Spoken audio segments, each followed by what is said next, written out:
What is up, creators? Welcome to the Friday Live Helpcast with your hostess, the mostess, Diana Gladney, and I'm pumped and excited to be here with you. Today, we got some things we want to cover when it comes to camera settings. As you can see, all the settings are on the screen today.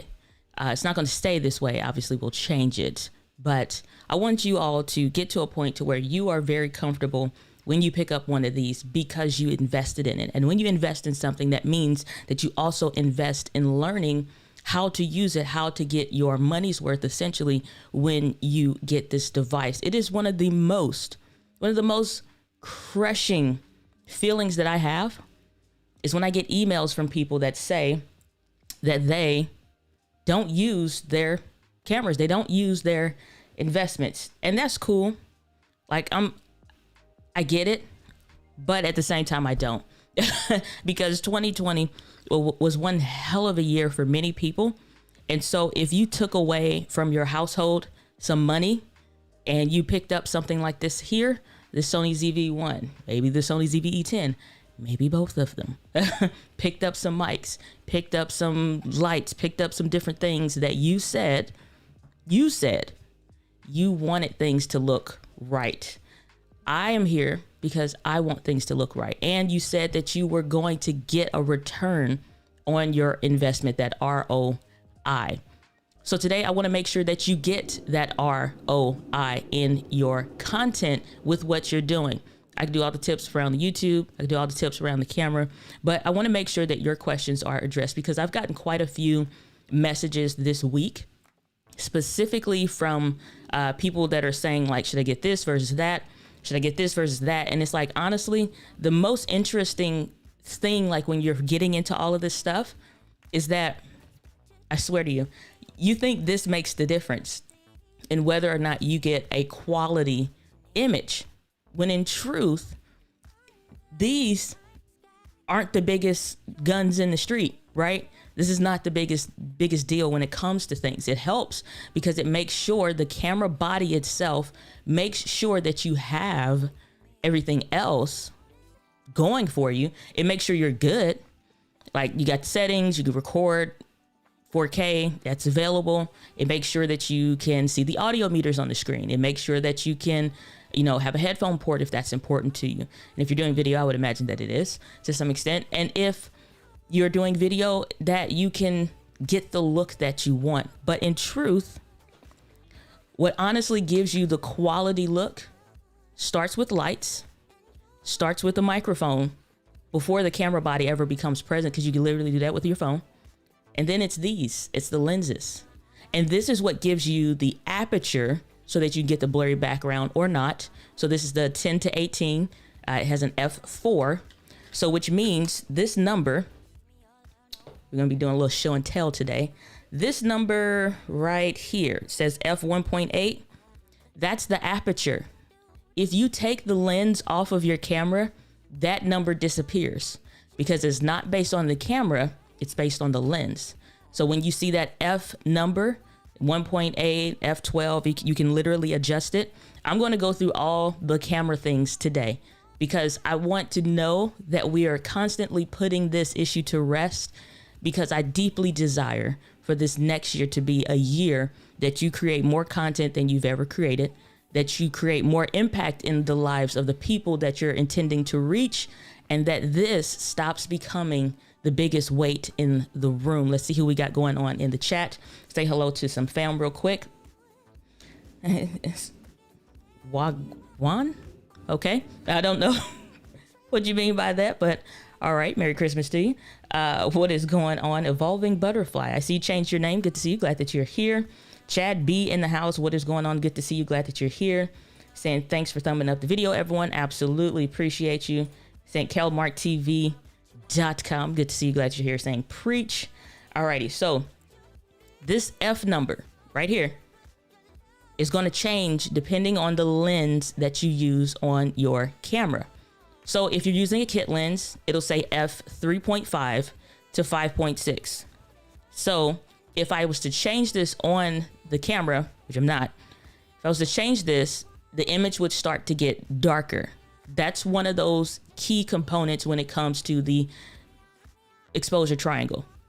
Let's not get too deep technically but at some point the tech is going to have to be part of the conversation. There's no way around it. So you don't have to be technical, but you do need to learn some technical things when it comes to that. And there's 3 things I want to teach you today. If you can learn these 3 things, you can figure out your video settings.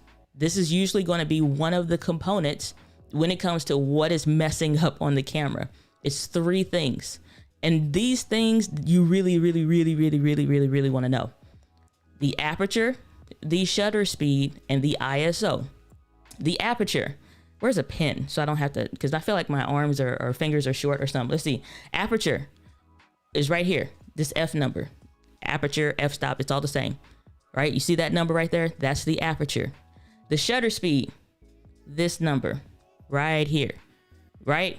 ISO, switch hands, this number right here. But because there's all these other icons on the screen distracting you, you miss the most 3 important ones when it comes to that exposure triangle. And those are those 3 things. We did a camera cheat sheet guide for the Sony ZV-E10. And technically, if you have any other Sony cameras or whatever, this will probably help you as well. But this is it right here. This is one of the pages in there.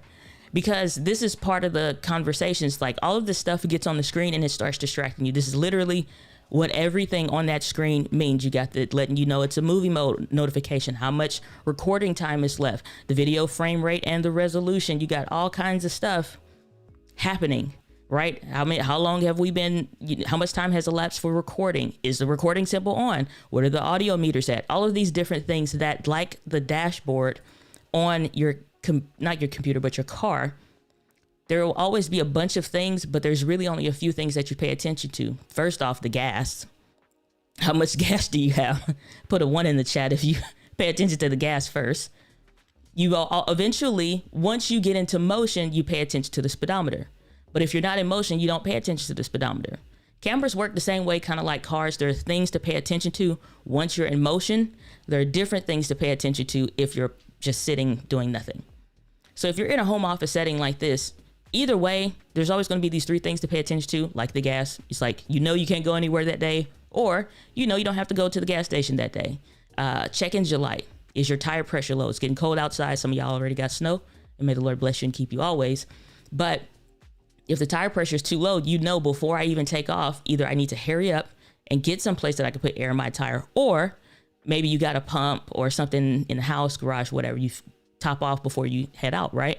So different like little safety measures. So before you ever get started in the video stuff, let's go there. Like, let's really go through, break all this stuff down. If you already know all this, may the Lord bless you and keep you always. There'll be another video posting today. We got the vlog channel going and you got content to watch. So Merry Christmas, right?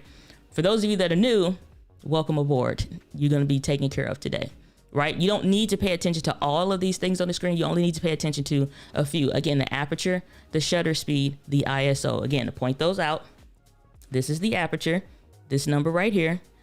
This is the shutter speed right here.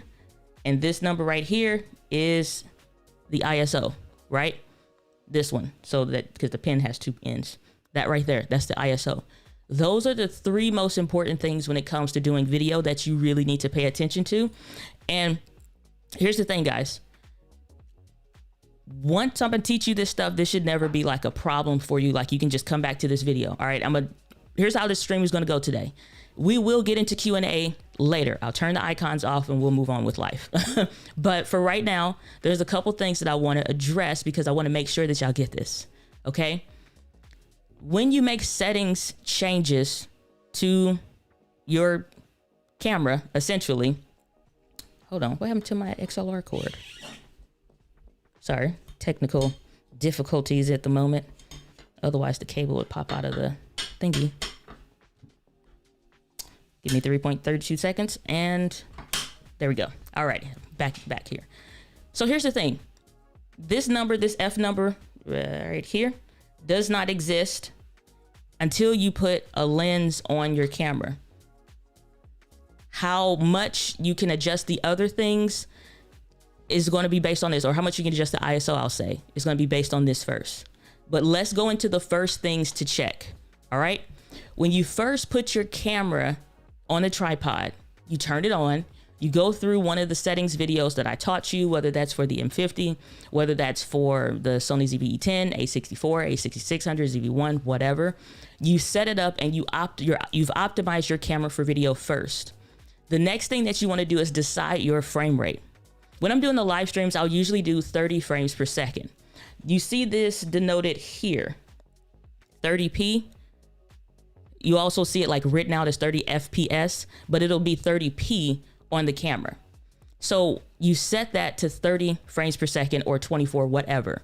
The rule is whatever this number is, whether it's 30, 60, whatever, 120 frames per second, don't matter. But most commonly you'll see 24 frames per second and you'll see 30 frames per second.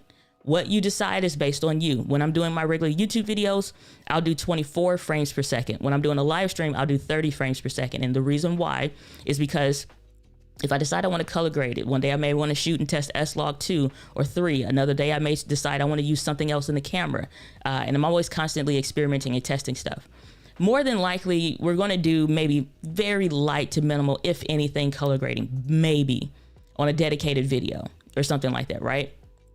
Based on that, I need something to be able to adjust the colors. I would personally prefer 24. This is a personal choice. That's more of that cinematic, filmic look, whatever. So it'll say 23.98 in the camera, or it may say 24. Some of you are in other countries. You may see 25p. It's fine. You just have PAL settings, PAL. In the United States, we have what's called NTSC. Your cameras are automatically set based on where you bought them and where they came from. Like whatever region you're in, it's already set. So whatever numbers you see will let you know. If you see 25, you're a PAL settings person. If you see NTSC or whatever, like the 23.98 stuff that I'm basically going to be going through, your camera's set to NTSC. You don't have to do any of this. I'm just letting you know. So pick whatever one you want. For me personally, I do 30 frames per second because when I'm hopping on Zoom or I'm using some other tool that a company is using for their webinars and stuff, and I'm teaching people in their business, I get hired to do keynotes and stuff, it is easy to do 30 frames per second because most of the systems are set at 30 frames per second. So if you do a lot of Zoom calls and stuff for your streams, you probably want to go with 30 frames per second. Based on this number is what's going to dictate what this shutter speed should be. Now, if it is 30, you need to be at 60. Just double it, 2 times whatever that frame rate number is. So if it's 24, it needs to be 1/48 or 1/48 of a second, or if whatever's closest in your camera. That's the thing. Depending on where you stay, just pick whatever's closest, 1/48 of a second or 1/50th of a second. So pick whatever's closest.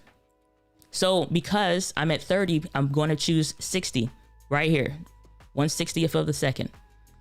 Imagine a lock symbol being put on these two things. Once you set it, forget it. Like until you change the frame rate, then that's when you have to change the shutter speed. Otherwise, like when you change one, you change the other. Otherwise, we don't touch this. Let's see if I, probably with the magic of Ecamm, I can actually do what I would do in a regular video. And let's go. I'm probably going to put some icons on the screen. Let's do an emoji symbol for a lock button. So pause for the cause while I find this. Here we go. And we'll put a lock emoji. Bing, bang, boom. Where's my lock symbol? Hold on, I'm just here. Matter of fact, I'll show y'all what I'm doing so you don't think I'm nuts. I'm over here in Ecamm because I can add this stuff in real time. Come up here and find the lock symbol. And I'm just trying to get it to select and go in there. And boom. And then I want to take that background off. So it's just the icon. And then add, right? So now I got this adding symbol. So that's locked, right? Once you set it, forget it. We infomercial style out here in these streets, all right? Because I don't want to keep going with the back and forth. So no, we're not doing all this extra stuff with. So once you set those, you forget them. They get a lock on them. You don't need to do anything other than when you turn your camera on, verify that you're still at 30 and it's still at 160, because sometimes when you're putting your camera in your bag and maybe you like, oh, I forgot to turn it off. Little things happen that your fingers slip and you accidentally change. So if you see it's at 180 or 140 or 1/40th of a second or 1/40, you just put it back. That's it. Just make sure you put it back. It's like you see your kid's shoes in the middle of the floor. Where are they supposed to go? It's supposed to go back over by the front door on the shoe rack thing, right? So that's all you're saying. Oh, you're at 1/80th? No, you need to go back to where you need to belong, which is 1/60th if you're doing 30 frames per second. All right. The next thing right here, this number does not exist until you put a lens on it. It's like Beyonce had this song, Put a Ring on It, or maybe she did. I'm not that well versed. But yeah, if you like, put a ring on it. Yeah. So if you like it, put a lens on it. How about that one? Okay. Merry Christmas to you. So if you like the camera, put a lens on it. Whatever lens you choose is what's going to dictate how low this number can go. Sometimes you'll literally, and I've done this and I feel so stupid after like now knowing better, but nobody told me any better, but I'm going to tell you better. Don't buy a new camera because you think your camera can't go that low.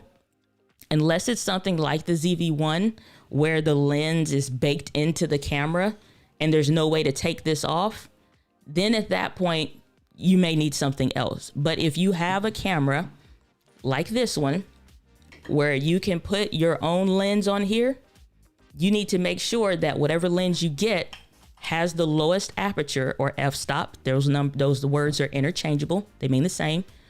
That you can go as low as you want. If you want a blurry background, this number needs to be f2.0 or lower. You will see cameras that are like the A7S Mark III or the A7 IV, the EOS R for Canon or whatever, full frame cameras, the Nikon Z6 Mark II, those full frame cameras, they'll say like, oh, an f2.8 lens, oh, look at the blurry background. You aren't getting that on APS-C, which means your cameras are the M50 Mark II, the Canon M6 Mark II, ZV-E10, A6600, A6400. This is APS-C. I'm giving y'all a masterclass today. Like all the stuff that I wish I knew the first 2.5 years of me creating videos, right? So full frame is like a large, APS-C is like a medium if you're going through the drive-through, and micro four thirds is like a small. I mostly choose medium because that fits for me. You're welcome to use whatever you prefer. Most people start with APS-C, and that's generally what I recommend. So that means you need an f2.0 for this number or lower, not an f2.8 because it's really not going to make that big of a difference. I've shown you all, I think it was last week, the Sony 16 f2.8 lens. It's not going to give you that blurry of a background. It's really not going to be that much better than a kit lens, that particular lens. If you get something like a Tamron f2.8 lens, the closer you get, maybe you get a little bit more background, but you also need background behind you. You need space. This blurry background thing is also known as depth of field, which means there's some depth in the field behind you. That's at least like 4.5 feet behind me, maybe. Barely. Like 4.5 feet behind me. I'm at least 3.5 to 4 feet in front of me between myself and the camera.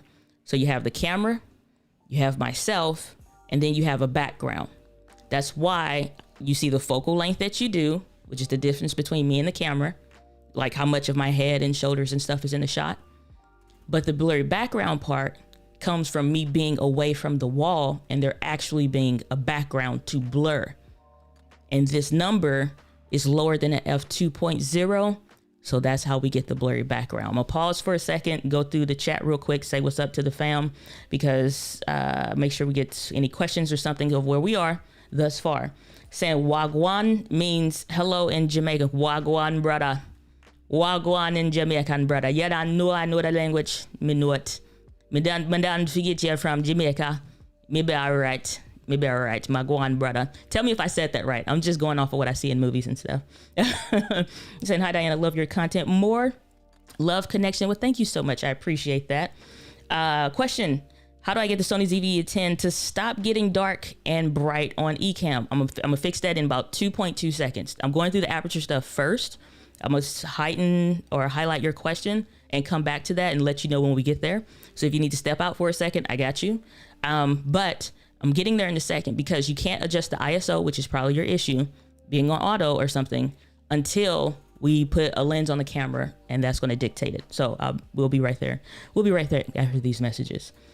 Alrighty. Say, I want the ZVE10, but it's sold out everywhere. Yeah, it's hard out here in these streets to get a camera. The global chip shortage is no joke. It really isn't. Saying I'm doing 25 interviews, the 25 days of Vlogmas. Okay, all right, heard that. Let me make sure I get my sound effects on. Way to go. Congrats to you. Saying I'm here for this, creating beauty videos on the Sony A6400 and the Sigma 16, but the room is small. You're still okay. You're still okay. Because the Sigma 16 just means you can be closer to your camera. It'll still be wide, and you still get the blurry background. So you get the best of both worlds. So you're good. So I'm still using the kit lens. That is okay, because I'm going to tell you how to fix that in about 2.2 seconds. So what you put on the camera is going to dictate what we use for the ISO. Saying, hi, Diana, loads of love from here. All right. Well, thanks so much, Chris. I appreciate that. Saying, this feels like a class I definitely need it, because coming from a music background, this is still new territory. I get it, man. I get it. I actually used to play the alto saxophone and the clarinet. I taught myself to play like 4 instruments growing up. So I used to be in band. Saying, I need to change my ISO when I'm recording. I have an M50 with the Sigma 16. I keep my shutter speed at 1. Nope. Settings all wrong on that one, my dear. I'll help you fix that in just a second. Okay. Keisha, what's going on? Good to see you from the Congo, Africa. Said, blessings from Congo, Africa, Miss D. Thank you so much. I appreciate you. And what is up, Insane McLean? Good to see you. Glad that you're here. Question, do you have any advice on monitoring the chat while looking at the camera instead of the screen? Some people prefer to use teleprompters like underneath their camera so that they can see it. It is what it is. Some people have like I put my monitor just right here underneath. So if I did want to have the comments there, I can. But there is no way to hide that you need to look someplace else. You can get where most of the things are around you. Like you can do TVs, you can do big monitors, have it just underneath the camera. Some people use teleprompters so that they can reflect the chat up on the screen so they never have to do anything else. I'm not that anal about it. It's a live stream. I need to look other places to grab something. There's no way I'm just going to be like robotic and just be like, I see everybody and everything. Is like, no, I just don't think it's that serious, in my opinion. Like, and I'm not saying like you got to look over here to do whatever, because that's just where my monitor is. So you could have it where you put the chats under a teleprompter and just have it underneath or what have you. But we'll come back to the questions in a bit. I want to finish wrapping this part up because we are almost done. It does not take that long. I just want to make sure that you are well fed in the knowledge of what we're covering today. All right. The lens that you put on your camera dictates what you change your ISO to. APS-C cameras need light. Full frame cameras need light. Micro Four Thirds cameras need lights. When you put the lens on, generally it is best when you're indoors in a controlled environment like this to put this F number as low as it can go. Okay, put the F number as low as the lens can go, because either you want the blurry background, or if you're using something like the kit lens, it's going to go to f3.5. I want to get as best as I can.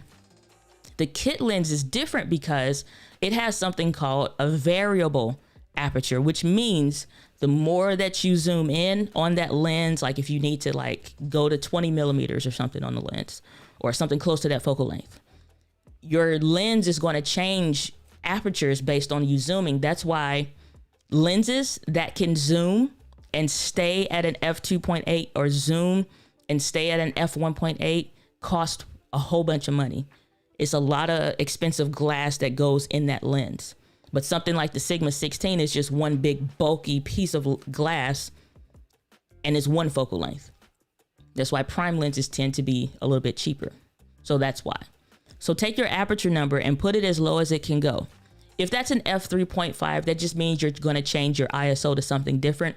The video that I did, the short that I did, we can expound on that today. But it's basically teaching you how to adjust that ISO so that you aren't overexposed. I do not want my lights so that I see shadows on my face and all this other crazy stuff. Y'all got to chill with how bright y'all got y'all lights. Some of y'all got those Elgato key lights. Let's just go mama mode for a minute, okay? Some of y'all have these Elgato key lights and they're making you look awful.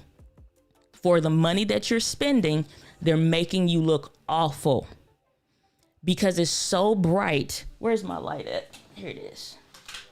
This ain't one of them, this little light of mine, I'm going to let it shine moment. Y'all got these key lights doing this to y'all. Stop it. Hey, you like my lights? No, I don't. It looks awful. It's too gosh darn bright. And I'm about blinding myself playing games. Even I'm taking this down. Oh, courtesy of this is the Simorr, SIMORR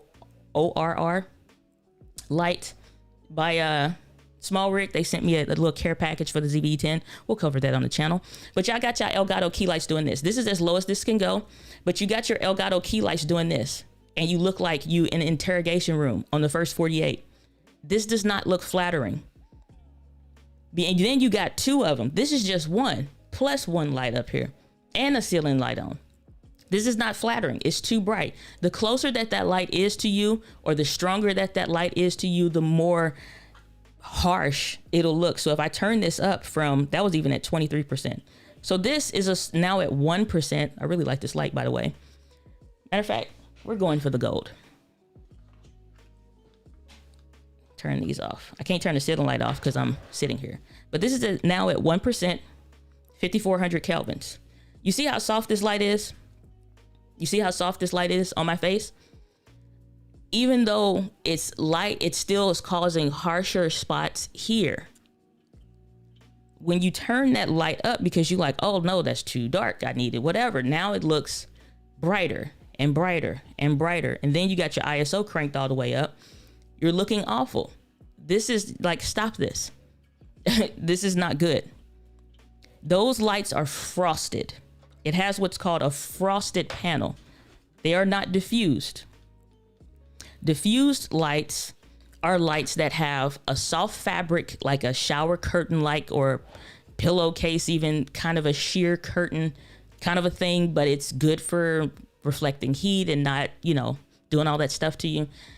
You have to be very careful with your lighting because we need to now change your ISO, but you need to get your lights right first. This is why you can't really cheap out when it comes to lights and diffusions. Y'all have heard me talk about and recommend the lights that I use, but more specifically, the diffuse softbox lights.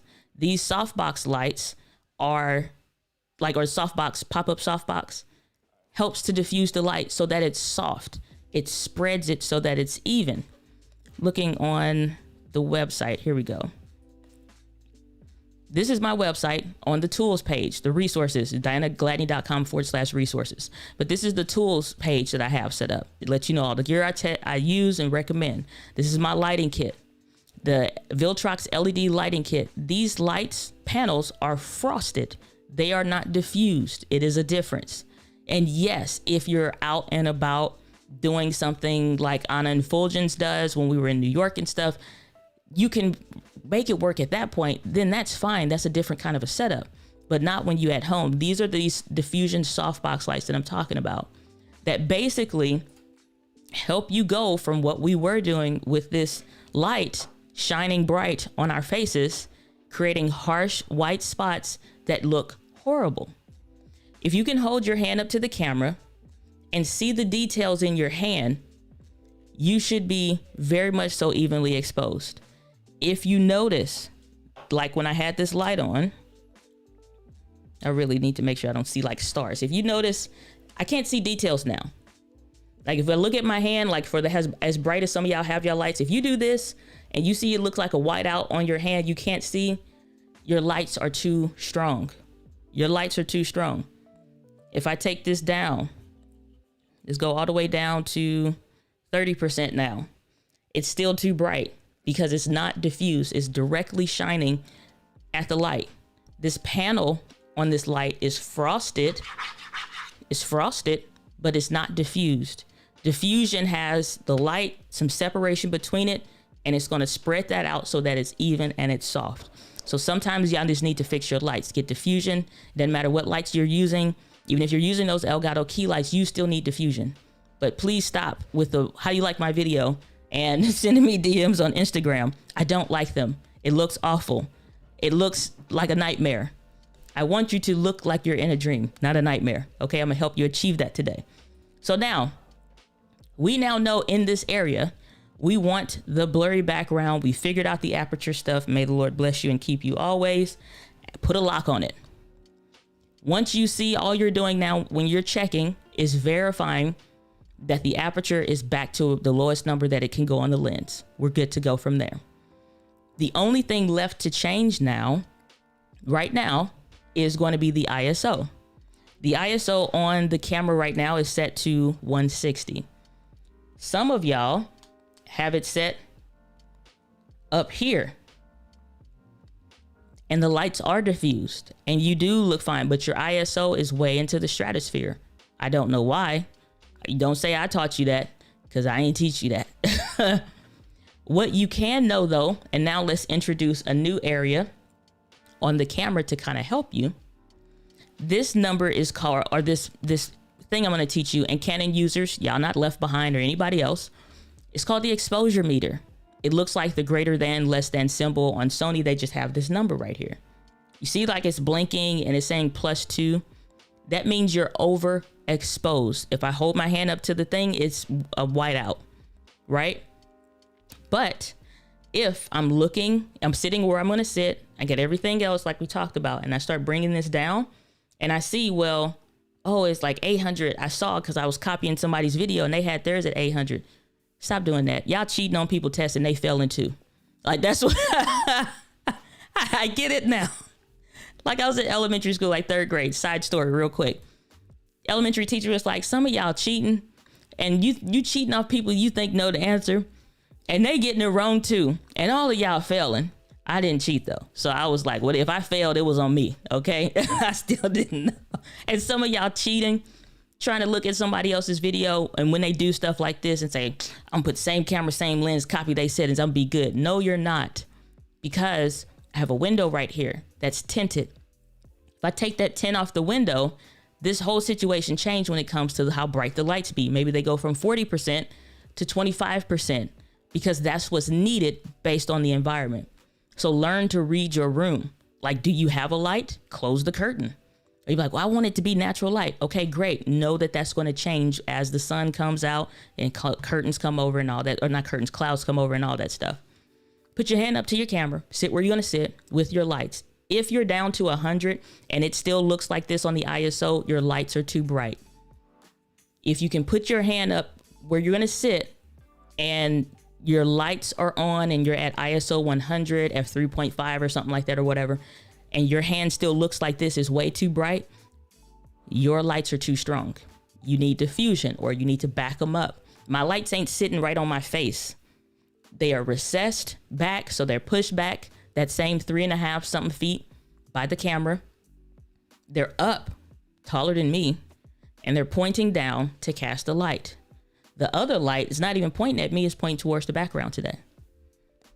So now that you have your other stuff set, let's assume your lighting is corrected. Hold your hand up. Keep bringing that ISO down. Here we go. Keep bringing that ISO down. You're like, oh, that's kind of cool. Nope, because right here, still too bright. Still too bright. Even though you may look and see like, oh, that looks pretty good. No, it don't. Not yet. Because you see right here, this is what I call the hot spot. This part of your face, that's what I call like the hot spot. If I can look at your camera and I can see this, you got hot spots. When you see like the cheeks, like the way that's the parts where the lights is reflecting, you got hot spots. We still ain't there yet. Put your hand back up. Bring it back down. ISO down, 500. Oh, that looks pretty good. No, it don't. We still got hot spots. All right here, hot spots. You can see. It's not all like this finger probably look kind of okay. It's starting to, this part of the skin looking okay. And this is why it doesn't matter what your skin tone is. But if you're white, then your ISO, your white balance and stuff is going to be different. If you are of the melanin community, as most of the community is around here, then you need to adjust really for your skin tones. This is why even more so you can't copy other people's videos. It can help to give you a bar as to what they may need in their space, but when they're just in their white balance, it may not work for you because you need some umph to your skin. White or black or whatever, people are like, oh, the skin line is the same. Yeah, but some of us look sick when we follow that instruction. So Merry Christmas to you. I'm going there apparently today. I didn't have coffee yet, so so put your hand back up. Let's go back down. Down. Now you're like, oh, we cool. Not yet. Look, right here. Right there. Right? Keep on coming down. Now we getting someplace. Very, very little spaces. Now, if you look at your face, it's really only certain parts that are starting to get, like, you see the light reflecting. If you like it, you could stay there, but your camera is going to tell you how much more exposed, overexposed, or underexposed that you are. You see this number went from like flashing at a +2. It's now at a plus 0.3. When I see like a 0.3, a 0.7, or you're just like at the little tick lines on the Canon cameras, sometimes if that is what you like, you're fine. Because it is a stylistic choice when you're doing certain things. When I ran with a much darker theme, and it's like just me, and it's like I'm lit, everything else is pretty much dark in the background, much more darker, then the camera is saying like that's too underexposed, but I'm saying it looks fine for what I want. So this is kind of where you start to get into that space where if you like it, keep it. There's no right or wrong at that point, because now we're getting into a stylistic choice. So but today I'm having a black shirt on. Most of the time I wear like dark colored shirts or whatever, but when I wear a white shirt, that white shirt matters now, because now you can start to see the white text clearly. If we throw that IS up, it starts to get like an infinity white, or you see like my sweater is a darker or a lighter hue. So that is not quite right. So even if I came down and I'm like, oh, that's cool. Look at your clothes, stuff that you wear. Does that look okay? Can you see the details, or is it lost in infinity? So put your hand back up, come on back down to the Price is Right. Now, if you're getting here and you like it, you can see the details in the shirt. You can see that or the sweater. You see that on the shirt. We're good. Now, here's the bit for some of you educator-esque folks. Make sure I ain't showing nothing I don't need to show on one of these white pieces of paper. What is this? Oh, training stuff. Okay, we'll go with this here. So if I hold this paper up, now we got a different story, because some of y'all be like, oh, the camera won't focus. Can't get it. See the difference of a white shirt or something that you holding up, even though it looks like it's cool, but you're like, oh man, I can't see. Still too bright. You have to come back down until where you can see it a little bit more. Now you're starting to get some details or something like that. All right. For those of you that was like, my camera is shifting because you're in auto ISO. Now, it picked an ISO 200, but if I hold it up here, it's going to adjust. But if I bring it down, now it's coming back. But if I put it back up here, it's coming down, and then it's coming back. So, and I hope I don't have anything important on here. Yeah, I think it's just notes for me teaching stuff. So now it's different. If I put a darker image thing up, it's not that bad. And you wondering like, well, it didn't go back to where it was initially. It's always going to recalculating like a GPS, recalculating. It may get you to the final destination. It's pretty much there or kind of close in the neighborhood, or sometimes it's pretty spot on, but it's always going to be different, right? It's always going to be different. If I start adjusting lights, turn one of them off, turn the other one off, now it's trying to adjust. See, it went from where it was sitting at, now it's at 320. Then I hit one on, and it's like it's coming down, but it's going to take a minute, maybe. It may not get quite to where it was at before. Turn this one on. The scenario changed, but you're like, oh, that's not quite right. It didn't adjust. It's like, I guess close enough. It's going to do as best as it can, and then you put something back up, and then it adjusts, and then it comes down. It's going to fluctuate because you're in auto ISO. If when you change your camera and you see this automatic is set, go to where, put your hand up. It's not too bright, but it's kind of about where you want it to be. Now you see that this metering is saying you're evenly exposed. If you're in the Canon camera and you're seeing like that number line thing, that center tick mark is going to say that you're evenly exposed. Sony folks, see that 0.0 is saying that you're evenly exposed. Now, it's not changing. It don't matter what I put up to the screen, whether it's dark or whether it's light. Right here is good. Put up something else, a notes. Still gonna be too bright because it's closer to the light, but at least you can see some of the details. And it's like at some point, you find that you get your settings right. Last bit here, and that's gonna be the white balance. And we'll go into that in a second. Just put a lock down, because all we need to do is verify. Once we do something and we like it, lock it. Like, remember, that's what you want. Fun fact, there's these really cool devices called a smartphone that y'all keep buying year over year because the camera gets better and better in the phone, not because the emails get sent any better. When you see this is what you like, and you like, I don't even know what's going on the screen, but I know I like the way the video looked this day, or I'm liking the way it's looking right now. Pull out your phone, pull one of these, and take a picture of your camera screen, like with the icons, not just of you, or be like, selfie, like, no. Take a picture of your camera icons with all the stuff on there, okay? So that you can see what the heck is going on. If you don't see all the things, like it looks kind of like this or something, that means you're on one of the display options of what's visible on the camera or not. And you're like, well, I don't see all that stuff. Hit the forward or the upward directional button or the DISP display button on there, and you'll adjust. Go back to that, optimizing your camera for videos for whatever camera you're using. If I taught you on it, I optimized it for you so that you only can cycle through a couple. Like if you need to get all the icons off the screen to see what's going on, that's why we did certain things, and you may see how some of that stuff is now coming to play. So before we wrap it up with the last bit here, we're gonna answer some more questions.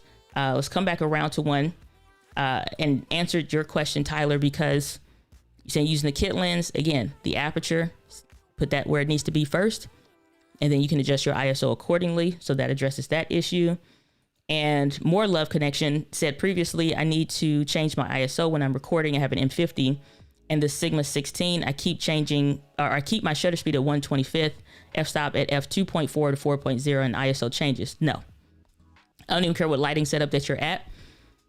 If you are, unless you're doing 60 frames per second, that's the only way or only reason that you need to be at 1/25th of a second, or 1/125th of a second, because your shutter speed, or that shutter speed, your frame rate, unless you're at 60 frames per second, like up here, unless you see that this number is this 30p right here, unless on your camera it's saying that it's at 60p, then at that point you can be at 1/125th of a second. Otherwise, no, something is wrong. Something is awry there.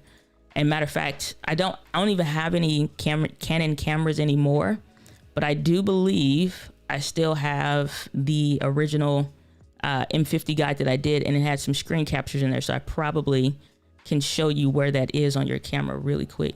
We make a lot of content in our company, so it's hard to find things. But with the search feature in such and such, should be able to find it. Best settings. Yep, here we go. All right, so give me 2.2 seconds and I'll pull that up for you. And identify, for Canon users, where you need to find your things. Let's zoom in here. All right, let's go over to this and hissin. Alrighty, Canon people, welcome to the Canon section of this. When you're looking at your frame rate area is going to be right here. So if you're seeing, your name is More Love Connections, if you're seeing any other number other than 60 or 59.96 right there in this area, something is awry, right? Let me zoom in and go over here so y'all can just see that bit. If you're seeing anything other than 59.98 or something like that, like essentially when you round up 60 frames per second, your stuff is off. That's the only reason you need to be at 1/125th of a second. The other thing is that, let me go, is this erase or can I just delete? Okay, cool. So the other thing is that your shutter speed right here, that's where you're seeing that 1/125th of a second. Like I said, based on this first, that's where you need to make those changes first, right? So make sure the video frame rate, whatever this number is, you need to ×2 that. Ooh, drawing with a mouse is hard. That number, whatever this first number is, that 59.96 or whatever. Okay, if it says that, then you're fine at 1/125th of a second.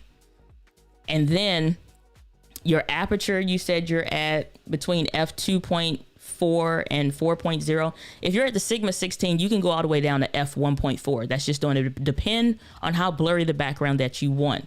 For you, that number is right here. So that number can go lower, and that will give you a blurrier background. It's fine if you want it to be at an f2.4. That is a preference if you change it. That's fine, but just know you also now need to change this one. These are going to be related. This number first, and then this number second. Whatever you change your aperture to first is going to adjust the stuff that you need, because once we set this stuff, we can forget about it. As long as it's matching up correctly, you can forget about that. But this F number right here, this needs to be the first thing that you adjust. So if that's in an f2.4 and you said your ISO, or you said the ISO changes, that means you're probably at an automatic ISO. You don't need to be at an automatic ISO because every video is looking different. They look close or similar, but they're different. And you notice because it's your stuff. So if you want all your videos to start looking the same and have consistency like in the look, you got to put that stuff, take that stuff out of auto. If you also notice on your Canon camera that like up here where it should be like that you're in a movie mode, this at this screenshot right here, this is at a photo based mode. Let me see if this next image is, nope, that's still at a movie mode or a photo mode, but this should help. This is why I made the guide. So if you're doing this, based on, if you see any kind of like automatic something up there, aperture priority, shutter priority, some of y'all, again, going off of what somebody says that they do in a video, you don't know why they're doing that. So you probably shouldn't do it yet. Just like learn the basics real quick. So if you see it's on automatic or shutter priority, aperture priority, let's figure out what the manual settings should be and what these icons and stuff should be first, and then we can move from there, right? So that's what I would say. Like you Canon users, this is where your stuff is on the screen. It's just slightly different. They more or less, it's still the same. All cameras essentially work the same. That exposure meter that I was telling you about kind of looks like a number line. That's this right here for Canon people. Evenly exposed is that dead center middle thing. Not too far left, not too far right. But this right here, that's your exposure compensation meter or whatever, exposure values meter. So if you're too far this way, if you're over here in this region, if you see that little negative symbol right there, that means you're underexposed. You're getting underexposed for what the camera is saying that you should be. If you're further to the right, you see that plus symbol over that number 3, you're overexposed. You're getting more and more overexposed. But that's where your stuff is, Canon folks, on your camera. Also, the other thing that's on the screen is this right here, is where we're going next. Automatic white balance. You see that AWB? That is also going to change what your stuff looks like. As a person of color, I preferred the faithful profile personally. Standard was too contrasty, so like darks really were dark, lights really were too light and stuff. It was not enough sensitivity in the way it looked. It just looked kind of awkward a little bit. I preferred the faithful profile when I was a Canon user and used it for like ever. I don't think I ever used anything else. Any other time it just kind of looked a little weird in my personal opinion. So you use whatever you want, but I'm just letting you know. If you see that AWB, automatic white balance, that is going to be a problem most of the time because your cameras are always going to change. if I turn one light on versus another, or this one right here kind of has that like that golden hue look to it or whatever, it's constantly adjusting the white balance. If I turn one light on or change the temperature, it's constantly changing.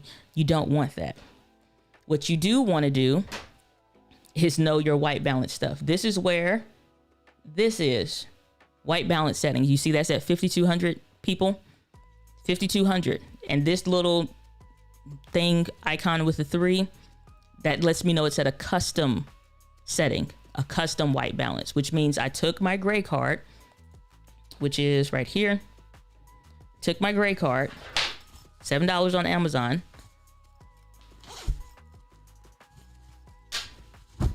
And I set the white balance. There are videos on the channel already on how to set the white balance. Go to on desktop, go to the channel, type in white balance, and you'll see one looks hella weird, one looks more normal, showing you how to set a white balance on your Sony cameras. Canon people, I think I did that video a very long time ago, but usually it's on the channel. Between like 57 videos on M50 is probably somewhere on there, in addition to live streams. White balance card, which means where I'm sitting, when I sit down, I want to hold this up to where I'm going to sit so that the light is reflecting off of it, not like this or not like that. Yes, this is technically for setting exposure values or whatever. And yes, you can use the white side. I just personally get the best results from the gray side. It works fine. And you'll see, you hold it up to the camera, you take a picture of it, it gets the values. Let me see if I can do this while I'm live. It might. Let's see here. Let's go to settings. Go up here to white balance. Now, if you're in AWB, don't go to the one with the fish. That's like underwater automatic white balance. That means if you put it in like a container, you're going scuba diving, it's adjusting the white balance for that. You don't want to be doing that. Your automatic white balance is up here. And you can see the video looks different because it's in an automatic white balance. We don't like that. If you hit the right directional area, you can pull and add and shift colors on the thing to kind of get it a little bit better. But more than likely, it's going to be at this center part. And if you notice, based on your space, it looks like a slight kind of a green or a slight kind of a magenta something or whatever. This is where you go to fix that. You make that adjustment. If you go towards that color, you're adding more. You move away from that color, you're adding less. You don't need to make drastic changes to this. You don't need to do drastic moves, micro moves, like 1 or 2 times, not 7, 8 paces away. So don't do that. But most of y'all are in an automatic white balance and you're like, well, why my stuff don't look like yours or somebody else's or whatever? Because this is going to change constantly. If the sun comes out, it's going to change. Sun goes away, it's going to change. This is where the one latest video, the last video we uploaded to the channel, changes. You can see it in the details of stuff that doesn't change. Like that Miles Davis photo that I have. It's kind of blue or whatever. Based on the white balance, that changes the way it looks. But if you go to your settings and you go on your camera to the white balance, even for Canon people or whatever, either you can set it based on the numbers. So let's say you don't have one. You also have all this other stuff in here, incandescent, cloudy, like if you're outdoors or whatever, sometimes that stuff works. You have Kelvins, color temperature over here, color temperature, filter, Kelvins. When you see that K, that's what that means, which means I can come over here and adjust the number to whatever it is, the light bulbs in the room, or I can adjust this to whatever stuff it is for your temperature on your lights. Mine are currently set at 5,200. So if I put this at 5,200, I'm gonna hit the white thing over here. So I'm gonna hit 0.0. This is now set based on the light temperature. The lights are set at 5,200. The camera is now set at 5,200, and this doesn't look bad. If I do anything else or extra or any slight changes, it's just to get it closer to more of what I want it to look like. And sometimes just, again, holding that white piece of paper up, you can kind of see if it looks a slight pinkish, a slight greenish, or something like that based on the space, you can adjust it. But to adjust that white balance is what you need to do. And I already set mine. So you would pick the custom setting, You go over here to set, click select. You see it's like a little circle right here. You hold up the thing to the thing, hit the center button. It takes a picture, and it's like based on your environment and where you're sitting and the image that we took a picture of, it's saying 5100 kelvins with no other adjustments. And that may be fine, but you can say, well, I don't quite like it. Let's redo it. Hold it up. Okay, still just giving us the same reading, which is essentially pretty close, right? If you don't like any of them, I can just hit the menu, hit the back button, and go back to what I was previously set on, right? Then at that point, we're good. And if I want to turn off all of these settings and such, HDMI info, turn that now to off. And now you only see the locks on the screen for where the other icons were. And we can make all of those disappear with the magic of Ecamm. And that, my good friends, is how you sit down, slow down the speed up, get your stuff together, buy a $7 white balance card so you can get your stuff together, make these investments make sense because they actually start to make you money because you're actually using them and they actually have consistency in the look and the brand. And when you get brand deals and you get brands' attention and all kinds of stuff happens by just simply sitting down and making good videos. You don't have to do any of the things that I just talked about today, and you can still get all those things I just talked about. But it bothers you personally, I know, because all this stuff keeps changing all the time and it's stressing you the hell out. It's okay. It's okay. We covered most of this stuff. Okay. So questions. I answered that one already. All right. So now let me pick up where I left off at in the chiz at for this one. I like this setting a little bit better. We'll go there. Alrighty. So it said, so let's go through the comments and let me catch up from 45 minutes ago, probably. So it sounds like I'm not giving myself enough space behind and in front of the camera. Light bulb. Yeah, depth of field. You need depth behind you. I think it was the video that I did on how much space do you need for the Sigma 16? How much space does that lens need? That video, I showed you what that distance was between me and the lens and then me and the background. That lens is good because it has that f1.4 aperture. And so when I'm pulling the video up now, so just give me a moment. Let's go Sigma. Oh, for those of you, let's just teach a little bit here. When you need to find something on my videos, I get it. I do a lot. We do a lot of videos in this company. When you come over here, all you need to do is like the root word. You don't need the full video title. You come over here to the videos tab. Okay, shout out to me for hitting that 15,500 subscribers. So kudos to all of you that subscribed. Thanks and welcome to the community. Glad that you're here. Welcome to the fam, the Glad Gang. Come over here and you type in just something like Sigma and hit enter. It is going to show you anything that has like that in the description or the title or the whatever, and it'll pull that stuff up. Right? Even like the playlist and like all of that. That's going to help you out tremendously. If you need to find something on my channel, the search bar on the like go to videos or whatever, come over here. You see a little icon, just search like the root word or whatever, or phrase maybe, and it'll pull it up for you. So this video right here, I did 7 months ago. How much space do you need on this particular lens? There is a part in here, and I'm going to try to scroll through to where I show you that side shot right here whenever it want to load. And if you haven't liked the video and watched it, I highly encourage you to watch it. It's a good video to watch if it would load. But what happens is you see that I'm saying at that particular part in the video, it's 2 feet 2 inches. What is that resolution? 480p? You need at least 1080p on that one so it can get a better quality. So now you can see this has at least 2 feet. No, pause. I wasn't ready. 2 feet 2 inches in front of me, sitting directly in front of me. Right? So let me zoom out real quick on here. All right, cool. If you zoom out, you see 2 feet 2 inches between like myself where I sit at this desk. This desk is not like super long. And then the tripod can sit right on the other side. And then just based on that little distance, it's 2 feet. The 35 millimeter lens is much further. This lens, or that lens particularly, that camera is back here recessed into the closet.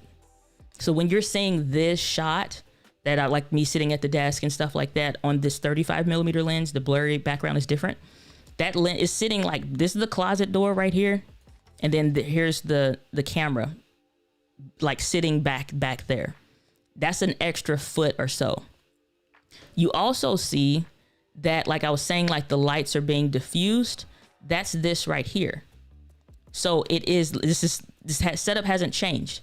I can get a myriad of different looks and stuff. The setup doesn't change.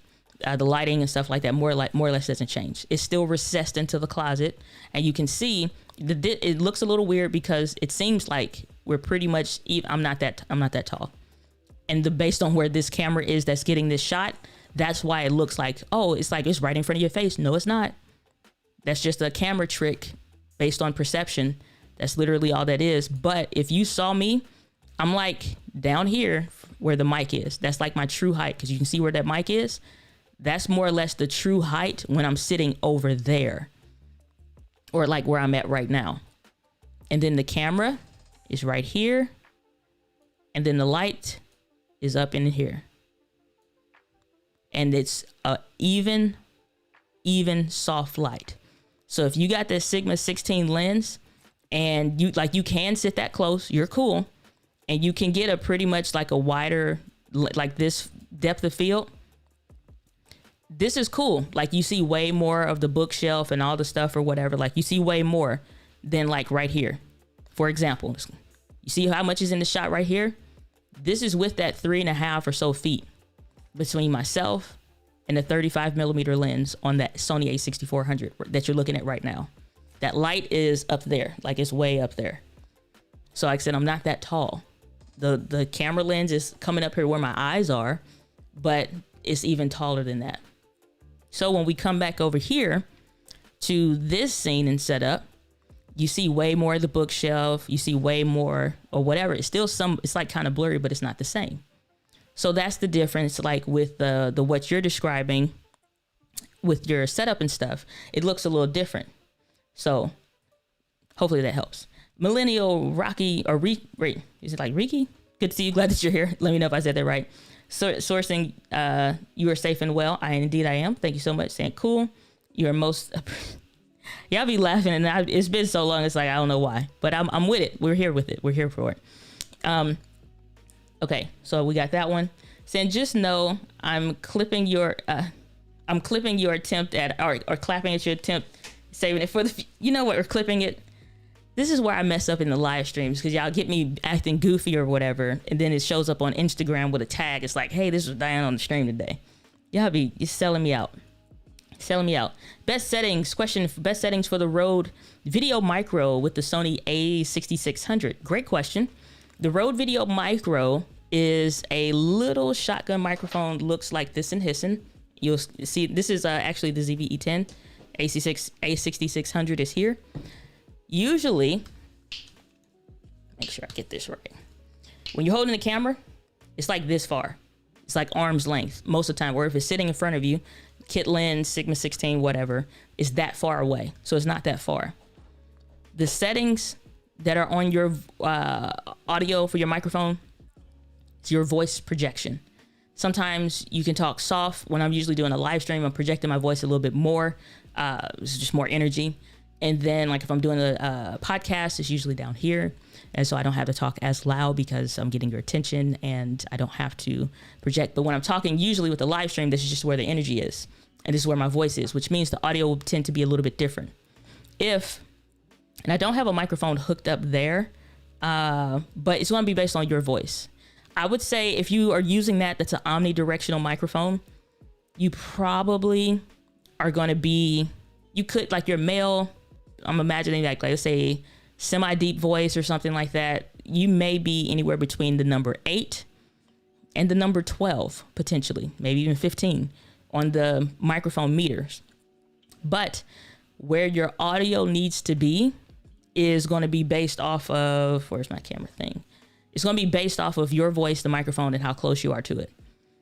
The more you talk, the more louder that it is. So if we go back into the camera settings real quick, and I'll turn this back on for you, and try to work with this. We'll see. I don't have a mic plugged in here, but we'll try to go here, and let's go to this and hissing. So you just got the full screen. Oops. All right. Come on. I didn't mean to hit that button. Let me out. Let me out. Okay. Where am I going? Audio settings. I think I want to go here. No, I don't. I want to go here. So if I come down and I'm picking my audio settings, audio recording is on, my audio record level. So you can see like where this audio meter is, that even for the microphone that's in here, it's at an 8 because there's no microphone hooked up to the actual camera. I would need to increase this way up for how far it is, but I want you to look at the meters, not at the number. You see where those meters are bouncing based on my talking? That's how I want my audio levels to be hitting when I have a mic connected. I kind of want it to be hitting at that negative 12 decibels right there, or just a little bit further, but I never want to get it to where it is so loud and stuff that I don't know if I could get my voice that I can't do it. I can't do it. It's too much. So, but I want to make sure for as loud as I'm going to get or as soft as I want to get, I do not want my audio levels to be I want it to be hovering around that negative 12. I don't want it to go past that. And the number at this point, don't pay attention to the number because there's no microphone hooked up to this camera right now. I only want you to pay attention to what I'm the meters right now. So when you're talking and you have your microphone connected to your camera, you want it to hit about that negative 12 decibels right there, or you just don't want to make sure you're not hitting that side. Because if you laugh or if you talk loud or if something happens, you don't want it to be peaking, because once that audio is gone, it's gone. So once you pick whatever it is that you pick and you see as just I'm normally talking, the audio is bouncing over, and if I laugh, I'm oh, that was so funny, whatever, or something that you usually would do, you never want your audio to just be slapping the side of that, because once it's gone, it's gone. It's just there's no way to recapture that. There's no way to fix that in post or in editing. Once it's gone, it is gone. So that's what you need to do for your audio settings. Is no right perfect number. And if you go indoors to outdoors, it changes, because now you're introducing environmental noise. And this is for any microphone, even for if I showed you the settings for what I'm using for the Rodecaster Pro, the stuff, the tips and stuff is still the same thing. I'm still want to be hitting about a quarter away from the edge or the tip of that meter, so that I'm not overdoing it. So no matter how loud I get or how soft I get, you still can hear me well. So that's one of the things when it comes to your stuff. Let me leave this on the screen for a second and see what else we got going on here. I got a ton of gear for the studio based on the last couple weeks live in your links. Well, I appreciate that. Thank you so much. Shout out to you, because I be working. I be trying to serve as best I can. So I appreciate it. All right. Saying class is in session. I'm way. So I give you a 90%. And it, boy, let me tell you, boy. Rude boy, let me tell you. My Jamaican accent, yeah, is a perfect one. Perfect replica. You understand me? Yeah, I mean, I'm just saying. I that's like a 95. It's like a 95. So I'm a photographer. You're doing an excellent job breaking this down. I wish I had someone like you when I first started. So did I. So do I. But I appreciate that so much.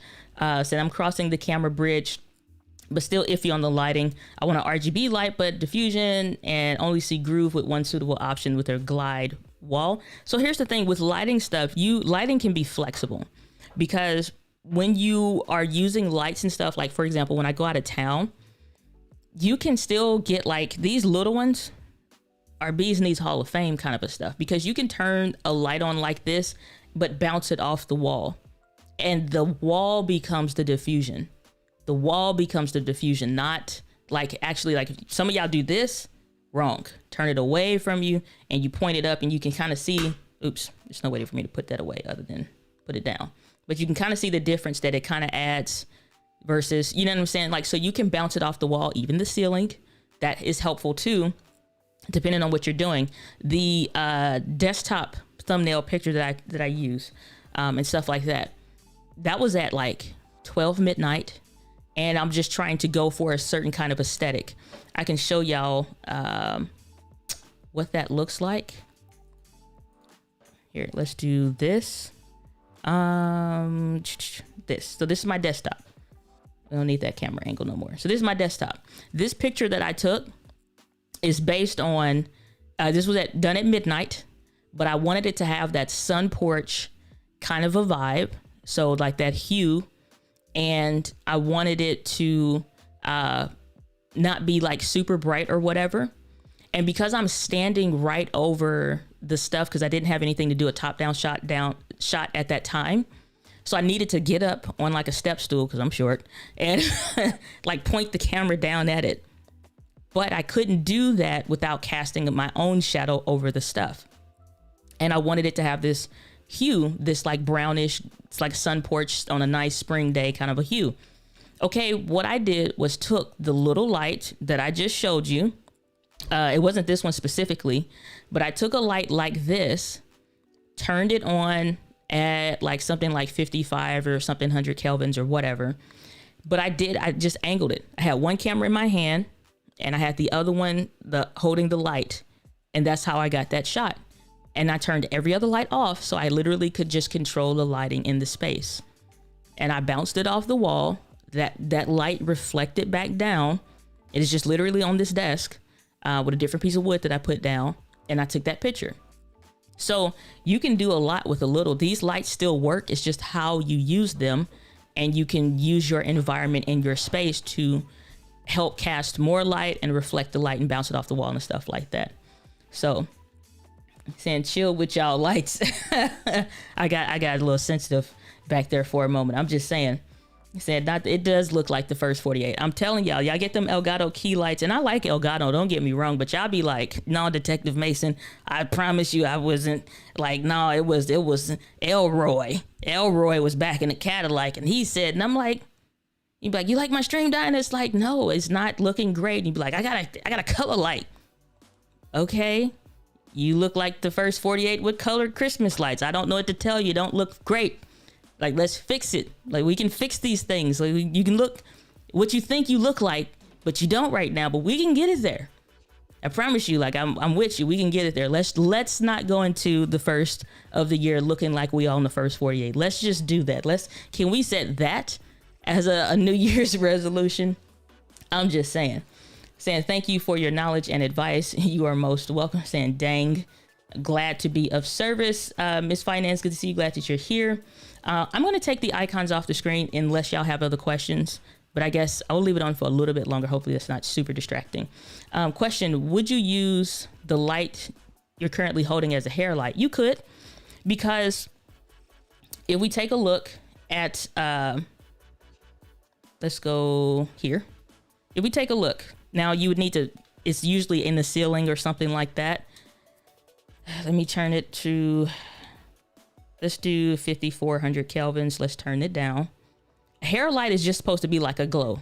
Like when you got that glow, like, you know what I'm saying? You see now, obviously it's just to give you some depth and definition between, again, your camera, you, usually the hair light, and then whatever's in the background or whatever, so that you can see that the shoulder just don't drop off. There's some kind of a light to give some kind of a semblance. My arms ain't long enough for all of this. Stop asking these kinds of questions. Y'all know I'm short and height deficient. I can't do all of this. All right. I would have needed to set it up in advance. I feel real ridiculous right now. But you, Jesus Christ. This is ridiculous. Okay, look. I swear, if anybody clips this on Instagram, you blocked. All right, look.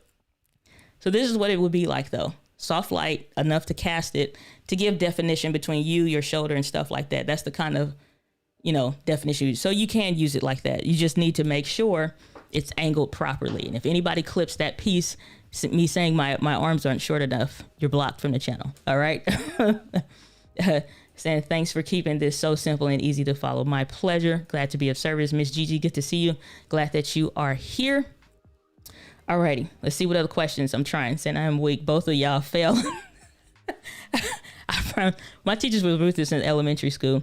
Saying, and we making changes in manual mode. Yes, you are in manual mode in your camera. That is signified here. That M. If I had probably can pull it up on Google and show you what that looks like for any M50 users. But any video that I've done, you probably have seen this. But let's just see. Let's go to B&H photo videos and we'll pull up a M50 or a Canon camera because all the bodies and stuff look the same. It's just looking for that right icon. I'm gonna show you the top of the camera and then I'm going to show you the like what the dial needs to be. And then I'm going to show you what you need to do for the camera screen. I'll find that. So give me 2.2 seconds to search Canon M50. Let's do a Canon M6. I'm always giving let's show some love to a different brand or a different model. So let's do, if they have a top down shot of this one, we'll find that. And then we'll go back to the channel at the same time and we will search. So y'all know what I'm doing.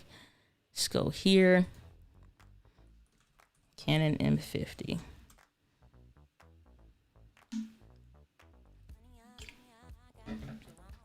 That may be a feat. So this one should be fine. It's shorter. So we'll let that load up for a smidge. And then we'll come over here. Let's go to a top angle shot. Here. Can we get a better one? All right. All right. So like you can see this a little bit. You zoom in so y'all can see. This is what that movie symbol looks like on your Canon camera. Okay. Now, just because you went to the movie setting doesn't mean you're in the manual exposure mode on your camera. So you need to make sure your dial is set to that one right there. So do that. That's going to put you there. All right. Zoom out. So that's that part. Hopefully this video isn't too horrible to watch from eons ago when I also explained this for M50 people. Probably explain it better now. Here we go. Let's pause for the cause. See, I explained this. What is this? November 3rd, 2018. I'm probably doing a much better job than I did back then, but the principles are still the same. So this is still on the M50. And what you can see is you're seeing this right here, right? So even if you're seeing limited settings on your camera, you're still going to see, you should see that M. If you see anything else or whatever, you want to click on that because you can touch those on that Canon camera and make sure you're in the manual movie exposure mode, right? And so even with the kit lens, I'm pretty sure I go into like as you adjust it on this and it looks and it does different things. Again, probably explained it better now today than I did way back when. Let's see what I get to here. Let's go. So that's at, like you can see even at in a kit lens, like to get it at that point, even pointing at a light, like no person in there to adjust that or anything like that. Kit lens, this is at 24 frames per second. So that closest shutter speed that I could get to is 1/50th of a second or 1/50. The aperture is as low as it can go, f3.5. The goal is to get that center tick mark thing or whatever. So that means my ISO with lighting in this environment is 125. Once I go sit in that image, because I am a darker hue, it is going to adjust if I was at like automatic or something. But even still, camera settings being the same, is probably going to go this way. Because I'm a dark person, I have on a dark shirt. We're now introducing new information into that camera. So it's going to go left and like, oh, something happened and we now have new information. We need to readjust. But if I kept my ISO at 125 before I sat down, then it's going to be off. And you can be like, I don't know what she's talking about. You need to be sitting in the shot for you to adjust the exposure right. That's why I said, hold your hand up. that make sure you're in the shot. Because if you do it when you're not sitting there, it'll look different when you actually go sit in there. And I preferred way back when I did this video, this lighting setup or whatever technically would say that it would in some spots are overexposed on the camera, because this right here loses a little bit of detail. Same room, still the same, like most of the same stuff in here, but you can see detail here in the whites. You can see details in my shirt, and you can see details in the thing.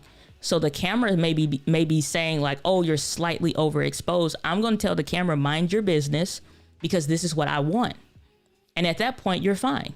So you just need to be sitting in the shot to make sure you're getting it to kind of like look right. That's the only thing. And if y'all are leaving questions like, damn, when she gonna get to the comment, just hold your horses. I'm getting there. All right. So hopefully that helps you. Setting, I was letting that intelligent auto make my video look silly. Yeah, that's the thing. It's like, and I empathize with like all of my creator friends and stuff that are making videos and stuff, trying to do the same things that we all doing. And like, to be very, very honest, they just ain't black, because the hue of your skin does make a difference. Like from it looking one way or the other, or like the bluish tones impacting like color mixing, like it matters. So that's what I'm saying. Like that white balance ain't right. Or it's like, even if I'm doing like when I did the settings videos for Sony or for Canon cameras, I don't do the automatic white balance with the priority set to white. The whites look really white, but my skin tone looks weird.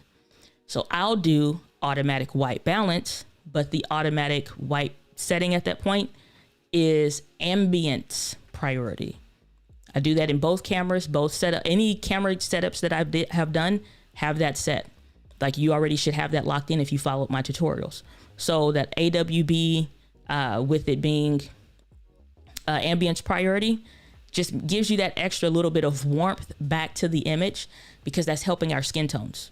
And this ain't no like racist thing. Like my family hella mixed, so I'm the wrong person to be talking. But I'm just saying, like when you're sitting in front of the camera, it matters. Even when I would do stuff for clients, their skin tones matter. Like I'm like, okay, they're mixed with such and such, whatever. Their skin tone is kind of like this. Do they want an accurate representation of their skin tone, or do they kind of want something different? And then we make adjustments accordingly. So yeah, that's the thing with that. Saying you're hilarious. Could an ND filter be used indoors? Absolutely. But it's going to impact the way that it looks.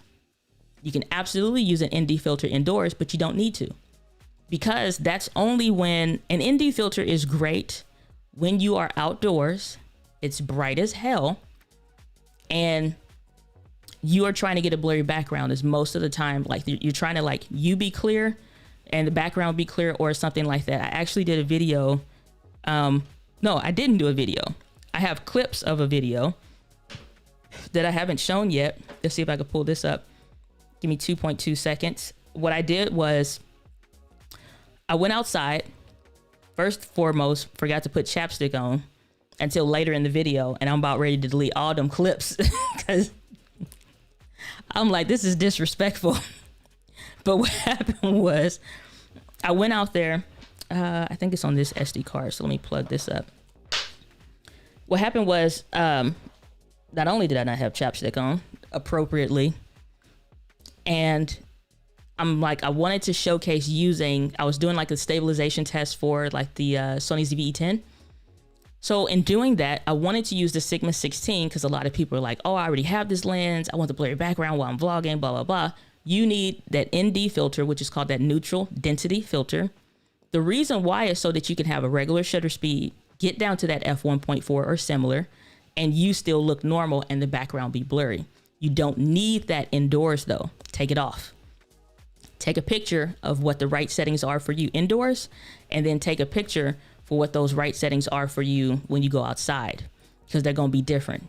And if you put an ND filter indoors, it kind of is unnecessary. So you're trying to you're going to start trying to have to handle stuff that you don't need to. So let's go. And I swear, if anybody talks about my lips being chapped, you're getting blocked.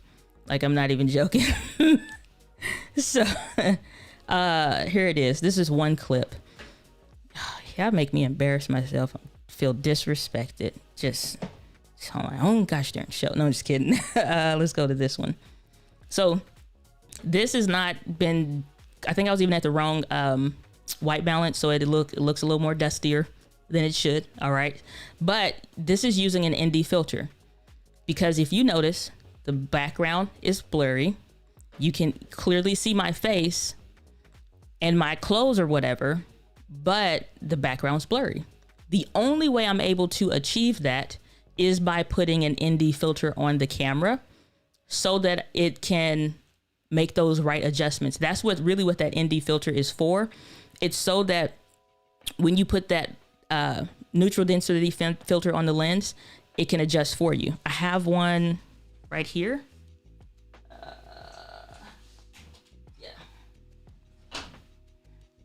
So this is what that is all about. So let's just go here. Alrighty. It looks like this. Like, you see how, like, let me pause for the cause. Let's zoom in. Y'all got me working today, boy. Okay. Zoomed in. You see what this would do? This is as low as it can go. And you see the way I look. Like, if I get closer, you see the way I look through it? I'm like shaded. That means I would need to increase my ISO, and I need to increase my other stuff for no reason. When you go outside, you're starting to make this darker. And now you can see reflections off of it because it's starting to get so dark. That's not needed indoors. You're more than likely in a controlled environment. You literally have no need to use an ND filter indoors, like probably ever.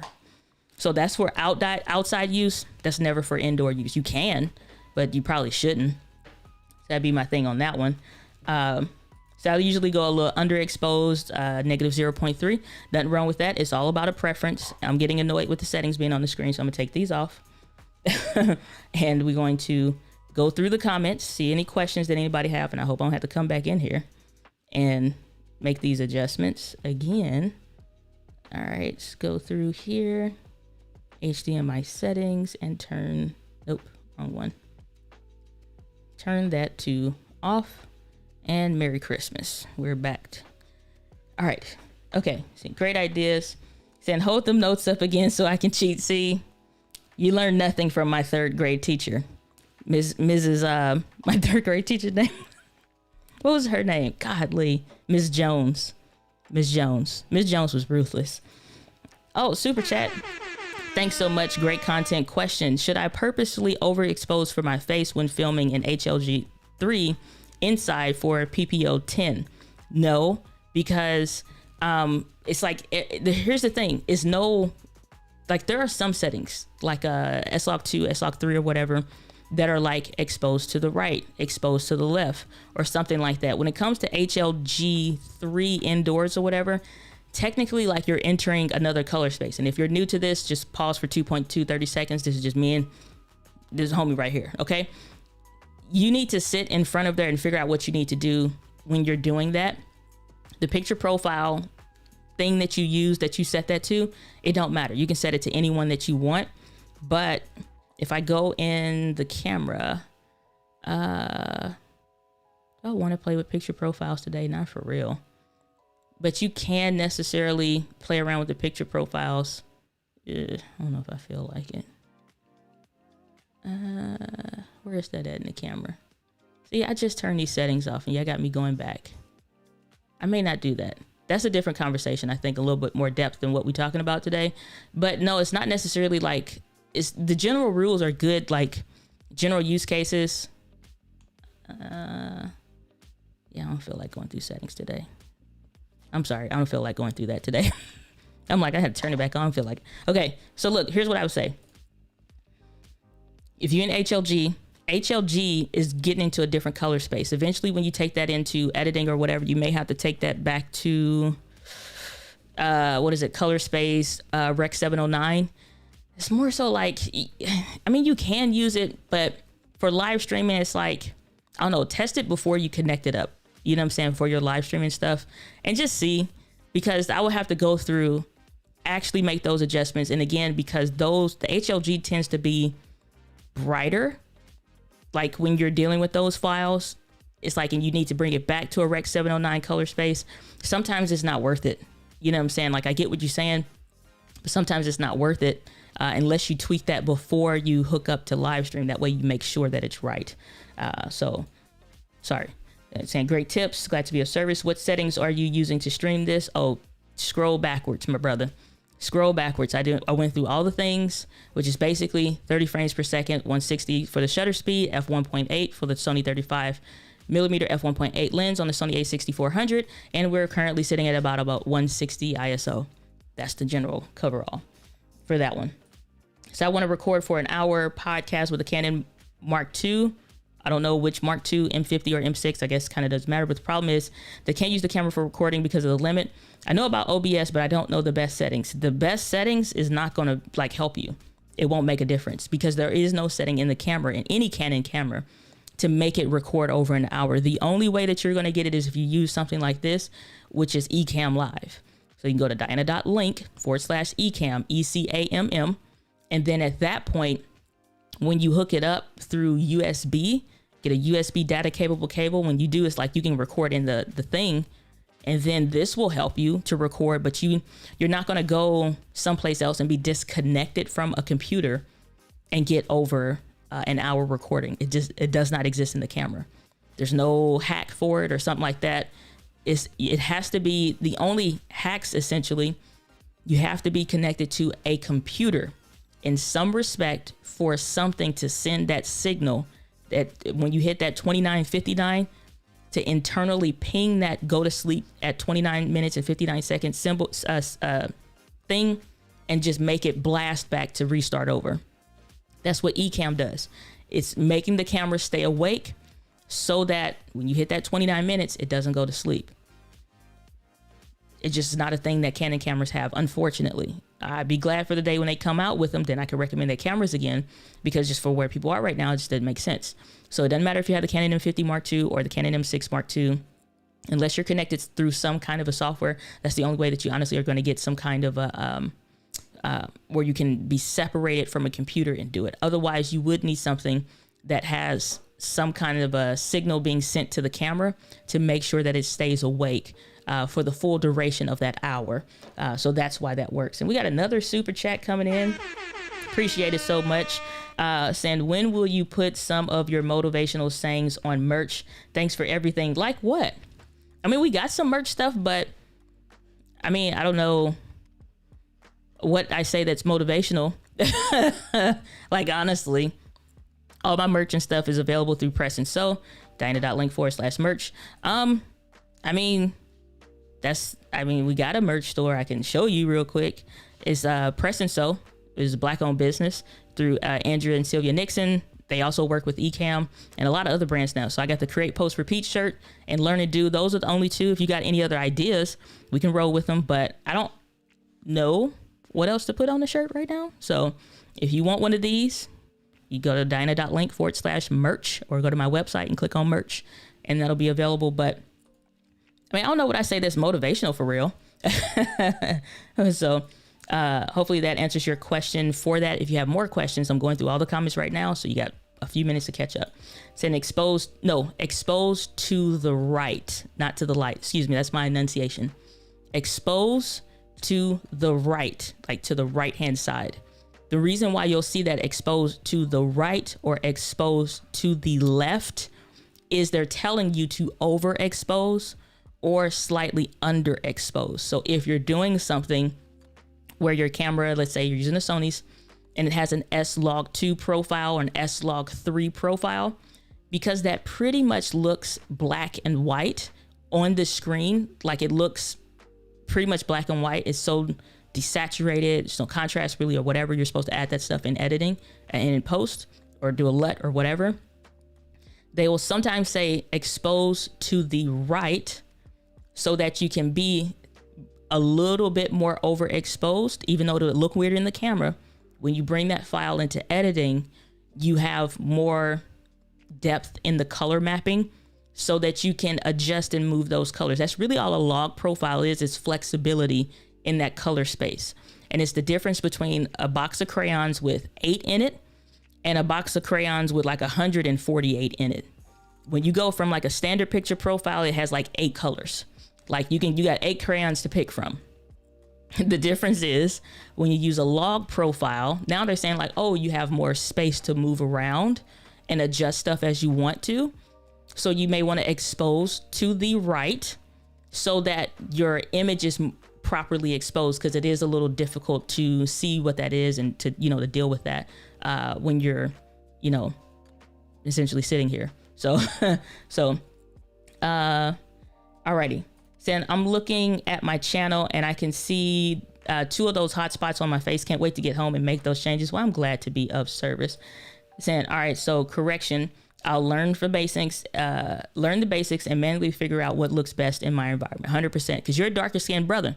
So the thing is, sometimes if you don't have it evenly exposed or whatever, instead of it looking accurate to your skin tone, like I even see this in movies and stuff, like they literally ask or look around any kind of like anybody that follow Kev on Stage, like the comedian Kev on Stage, if you look at their stuff, they talk a lot about what happens in like the film industry and stuff. When you're a person of color, they don't know how to do your hair and they don't really know how to light for you sometimes. You look at any 90s shows that were predominantly not African Americans in the film or whatever, the way they look in person is not the way they looked on that movie. They look hella black on black.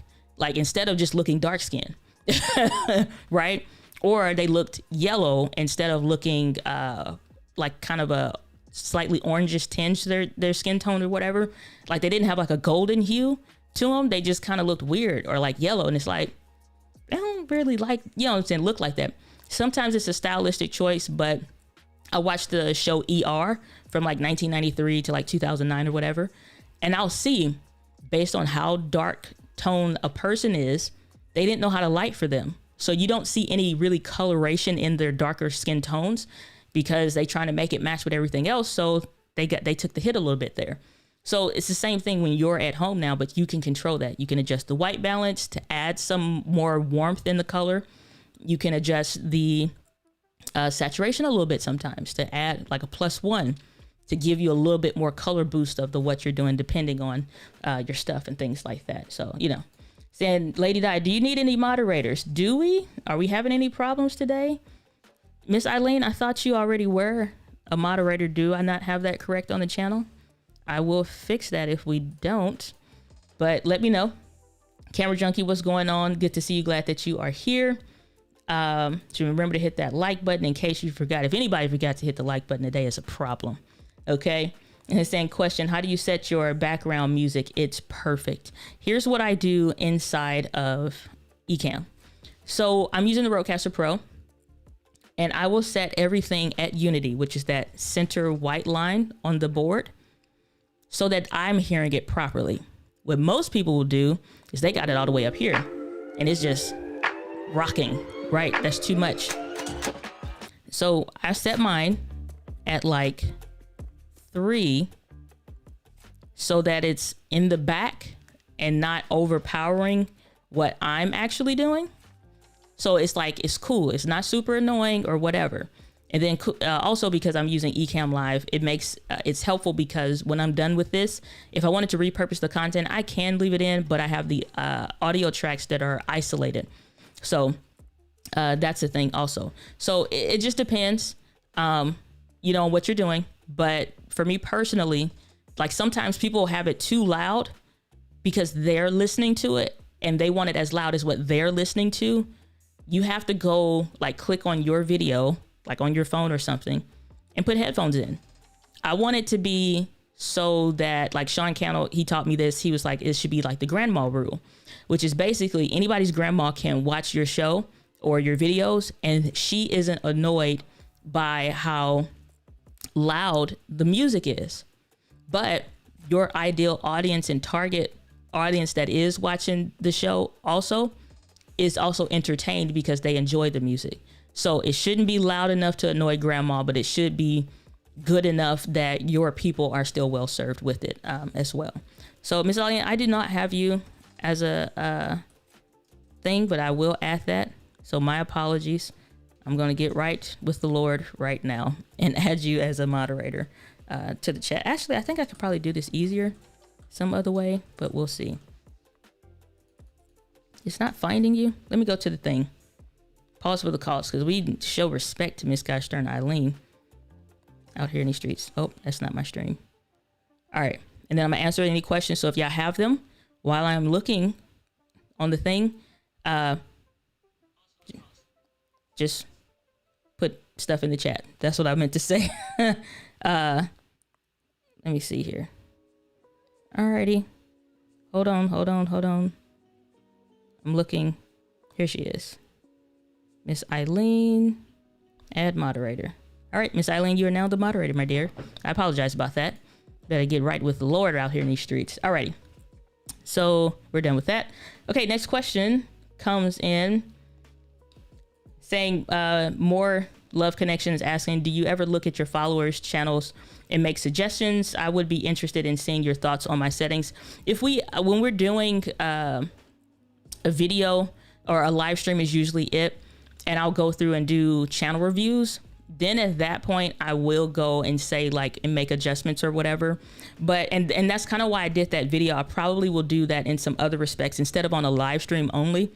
Take that and make it into a dedicated video. So that last one that I just uploaded, it was a lady and she was saying like her stuff keeps changing, or like she looks different.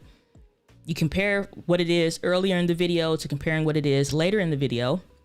You can see slight differences in her skin tone. She had a sign that was like gray and it just said believe in the background. And you see that's a constant. And it's not changing, it's not moving or nothing. And that changed colors would let me know once it changed hue, slight changes in the hue, you may have a white balance problem. Slight changes in the brightness, you maybe got some automatic settings issue someplace somewhere.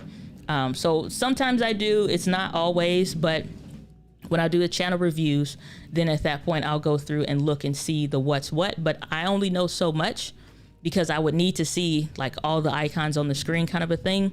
Then I could say that's wrong, change that, change to that or whatever. So that's what I would say. Saying congratulations, thank you so much, 15.5K. Saying that bottom lip. You know what? Get your life together. All right, get it together. We are not doing this today. Saying hi from NZ. In my breakfast tutorial, you have finally sorted how to set the video settings on my Sony, which I have recently acquired. Many thanks. You are most welcome. Congrats from Mr. Camera Junk. Appreciate that. Saying hello, Prairie Life. Good to see you. Say I'm joining you late today. I'll catch up afterwards. Alrighty. No worries. Going to check in after the stream as well. 100%. Saying I have the Rode Micro as well. Okay, cool. Catching up there. And let's see. Saying just got off work. Saying, by the way, Donna, your thumbnail caught my attention before knowing what the topic was. Awesome. Glad it is helpful. Y'all are laughing at my Jamaican.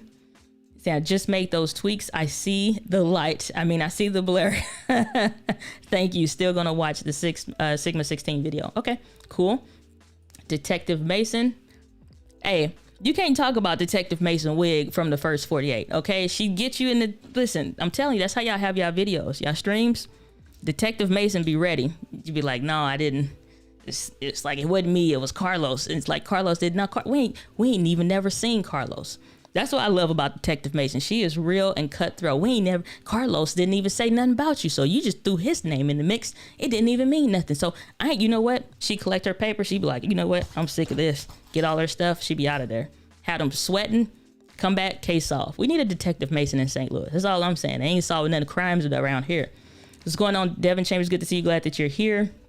Sitting that glow. See, you got that glow. Yeah, you got it. Congrats on 15K. Thank you so much, Miss Eileen. I appreciate it. Saying I made it here. Hi, all. Good to see you. Glad you're here. What camera model are you using in the transmission? So in this stream today is the Sony a6400. That's what I always use for this camera shot here.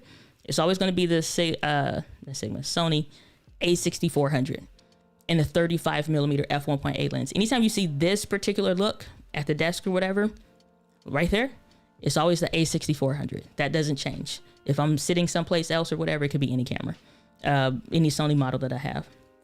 Can't find your link for this camera. Which one? The a64? Well, before you just go buying based off of what I'm using, why you want it? No, I'm just kidding. Let me get you a let me get you a link. As a matter of fact, I don't think I updated the description today with the thing. I think I honestly just forgot press for time here, but I will add it in the chat and you can grab it for the A6400 if that's what you prefer. And I'll get that squared away. Let's see what else questions that we have. Saying, yay, congrats, my pleasure, thanks so much, appreciate that, thank you. Saying, dang, Miss Diane, that is one of the best explanations I've ever seen. Well done. Thank you so much. Images by Gretchen. Thanks, Gretchen. I appreciate that. I do my best to serve as I can. If y'all have any specific questions, feel free to do that. I'm just adding a quick description in the chat for the thing for today. And that's not it. Probably copy from one of these other ones, and then that way it'll be in the description, but I still need to grab that link for you. All right. Dang, none of these have the right thing in here? Pause for the cause. Nope, none of my latest live streams have the stuff in the chat. I wonder why that is. I don't know. I'll get ask my assistant to fix that for me later, but that's very interesting. Sorry, I'm just temporarily distracted. Here we go. I'm gonna add all the stuff that I use in the description for the chat, and then I'm gonna add that to the chat. So if you have questions, feel free to add said things. And this is the camera that I use. I'll put the camera and the lens. That's usually always in the description, but today it was not, so my apologies. All right, so there you go. Merry Christmas to you. Let's see, what other things do y'all need fixed or helped with today? Because we're here for it, or at least here for a little bit longer. I'll put it that way. All right, there we go. All right, so let's see. Saying that auto was looking crazy. It kept making look super dark orange. That's the thing. Automatic is fine usually for outdoors because it's very much so the same more or less until you go from like out in the sun, even if it's a cloudy day or something, to let's say a real shaded area or something. Then it tends to get cooler. All light is either going to be cool or warmer, and you just kind of want that perfect medium for your skin tones and your environment and what you're doing. If you ever notice when you see people's videos sometimes and they go to a conference, when they walk in that conference, it's hella orange, like everything is. And you'd be like, man, why it look like that? Because in person, it doesn't. It looks normal. But when you see somebody's video from that conference or that event or whatever, it looks weird. White balance is off. And when you see somebody else's and it just looks normal, the white balance is corrected, or it's at least set. And if you don't know nothing about nothing, you can literally go in a conference space. So let's say you're traveling this next year and adjust that Kelvin's meter, just like keep bringing it up or down until you see something that's normal, and then go with that. And that'll be way better than just letting it rock in automatic and stuff. That's the only thing. Let me see to make sure I'm not missing anybody else's questions or issues that y'all are having today. Let me see here. Okay. Hold on. Alrighty. Y'all laughing at my Jamaican, but I'm just saying, I got a pretty good Jamaican impression. What's saying, Diana, overall best photography and video zoom lens for the A6600? I would say it's something for range for photography. If you're doing something like with multiple people, that's going to put you more closer to, you can get like what is it? Sigma or Tamron just came out with the 35 to 200 lens or something like that, or whatever, for Sony cameras. I know Sydney DeYoungson just did a video on it. A couple other people just did a video on it. I mean, that's cool, but unless you are back a ways or something to give you some depth, or 300, that one's probably a good go-to. Let's go to YouTube and see what we can find. I just need to find the focal length real quick. Let's see, Sydney DeYoungson. Let's go to, not my videos, but Sydney's videos. Subscriptions. Alrighty. Sydney DeYoungson. It's a couple people. Sigma, okay, I got the focal length all wrong. Sigma 18 to 50 f2.8. This lens just came out. Most of these lenses generally range about, I'd say they generally range about $800. And you may be saying, dang, that's a lot of money. Again, any zoom lens and it's f2.8 or lower, you're going to pay the cost to be the boss on that one. It's going to be expensive. So let's go to B&H, see how much that lens actually costs, but it's probably in that $800 range. What was it, 18 to 50 millimeter f2.8 lens for Sony cameras? Oh, nice. It's $549. And some of y'all may be still saying that still ain't enough. Like it's still like it need to come down. Hey, it's as cheap as it's gonna get, because any other ones that I was about to say, and I was like, let me check first. Be glad I'm checking this first, because the Tamron 17 to 28, $800. The Tamron 28 to 75, $800. The it's like a real old one. This is by Sigma. This like 18 to 35 f1.8. That was like for Canon lenses or whatever. You could probably adapt them to some other cameras. That one was about anywhere between like $600, I think, or something.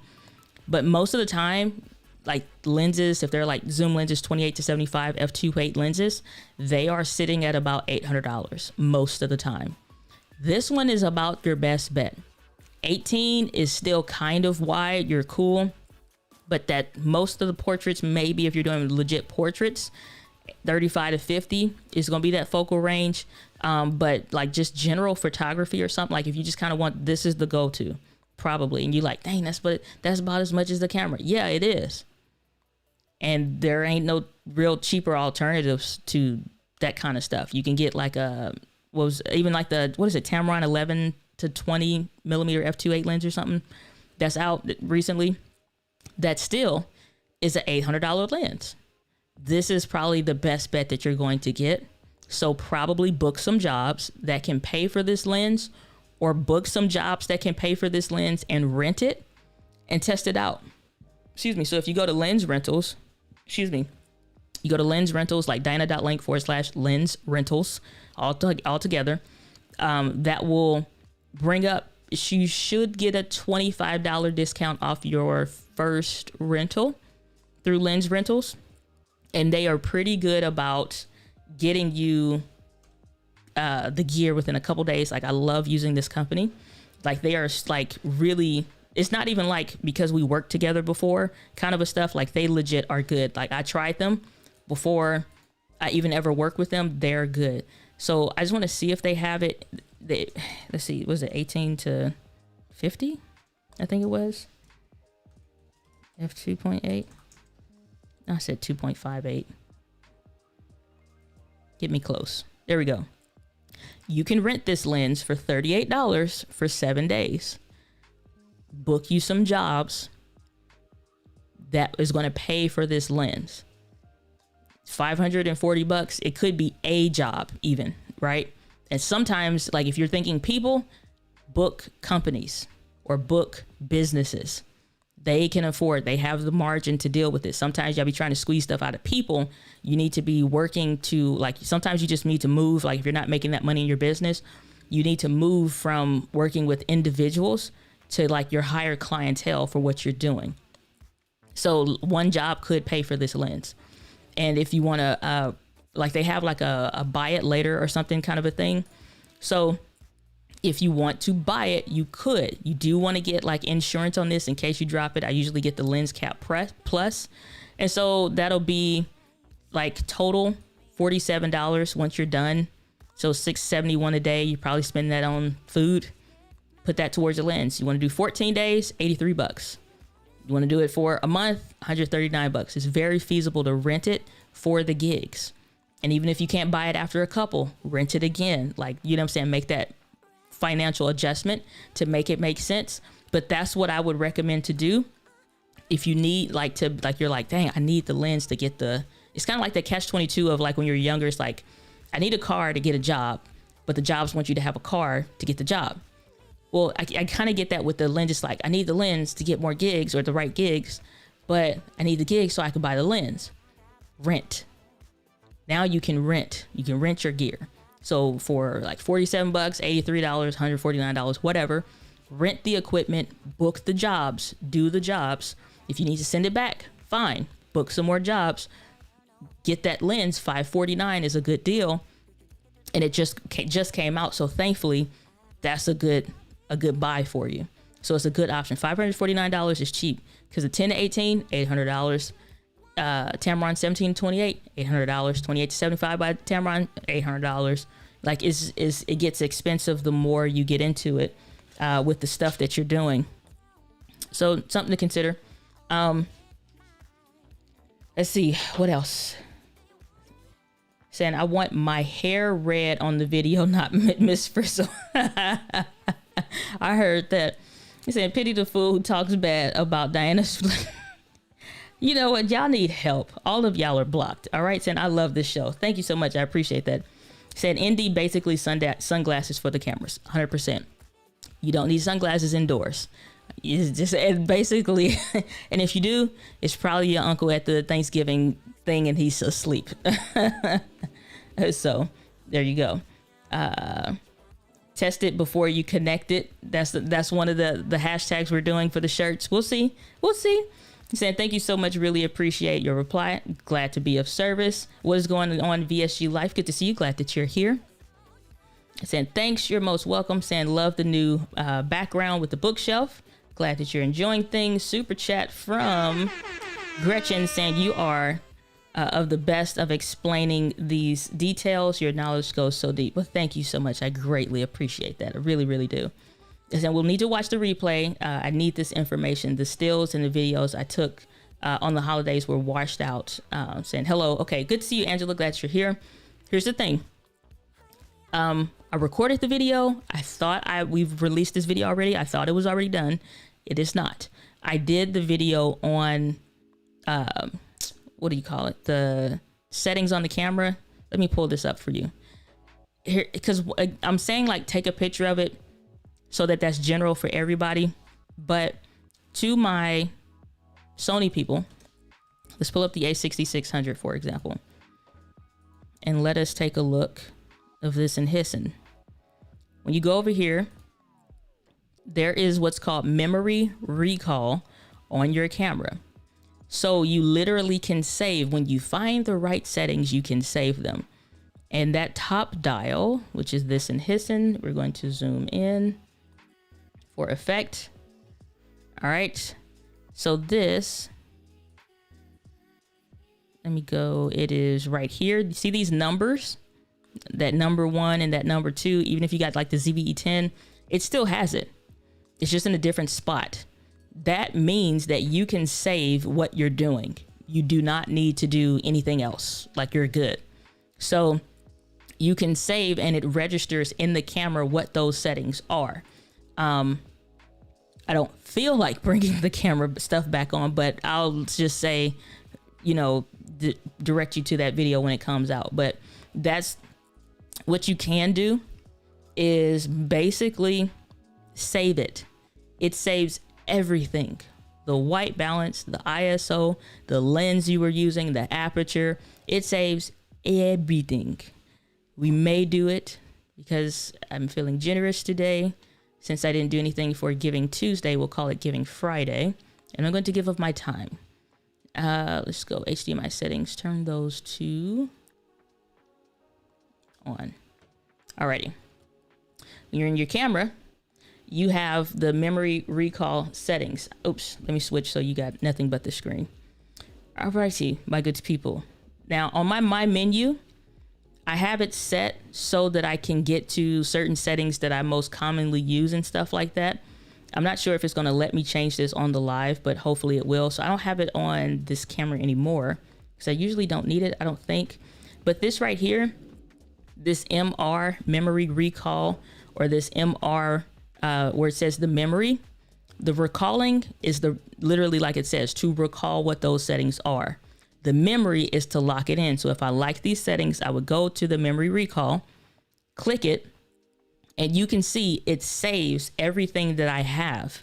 So it'll save the aperture, it'll save the ISO, what frame rate we were at, the bit rate. It'll change what the autofocus was on. We were using picture profiles and any of this other stuff on here. It saves all the information in the camera. It'll literally save everything. So once you find it, Sony people, you don't have to do that. Canon has this custom dial as well, but specifically on the Sonys, it's called memory recall. Once you press enter, it'll say registered and then it's saved. Now, if I go to the memory and go to slot number 2, that may be something different, or if I wanted to save it to different ones. So maybe slot number 2 is for if I wanted to, let's say slot number 2 is if I'm sitting in the back on the little bench that I have back there. And the lighting is slightly different and the white balance and all that stuff maybe is the same, but the brightness may be different. So maybe we're using a different lens and a different ISO. I can save that to slot number 2. There's no memory card in this camera right now, which means I don't have to worry about if I have a memory card in there or not. But that's what those M1, M2, M3, M4s, when you have a memory card in your camera, you now have it saved. So when I'm traveling and I go to a conference and the conference has crazy colors, I don't have to worry about, man, I'm gonna forget and lose all the stuff that I have for the environment that I'm in right now. No, you're not. You're good. Because I'm gonna save that to the one in the camera. When I go out of town and I find what those good settings look like, I'm gonna come a little early and I'm gonna set those. So I see like, oh, should be 4200 or 4600 or something for the white balance in that space. And I'm like, oh, because it's a lot of lights in here, maybe we need to be at ISO 125 or something or whatever.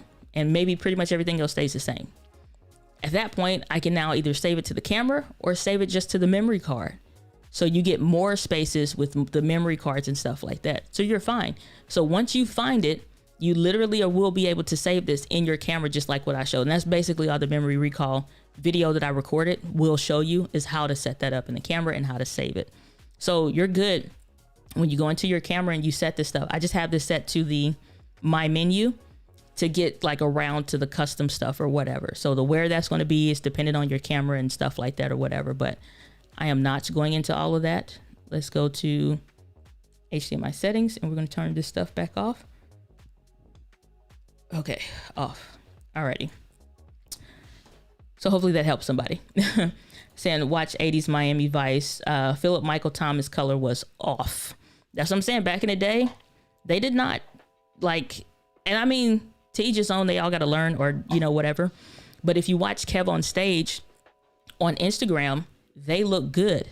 Like if you go on the Kev on Stage Studios app for his brand and stuff like that, they look good because they know they're adjusting for their people, right? And their skin tones. Even like you're seeing brands now make these announcements when they're doing these things like they're for the phones, for the cameras, and they like, we've now adjusted to be more whatever dynamic for people all over. And they'll show a bunch of different nationalities and stuff because everybody's skin tone is kind of different.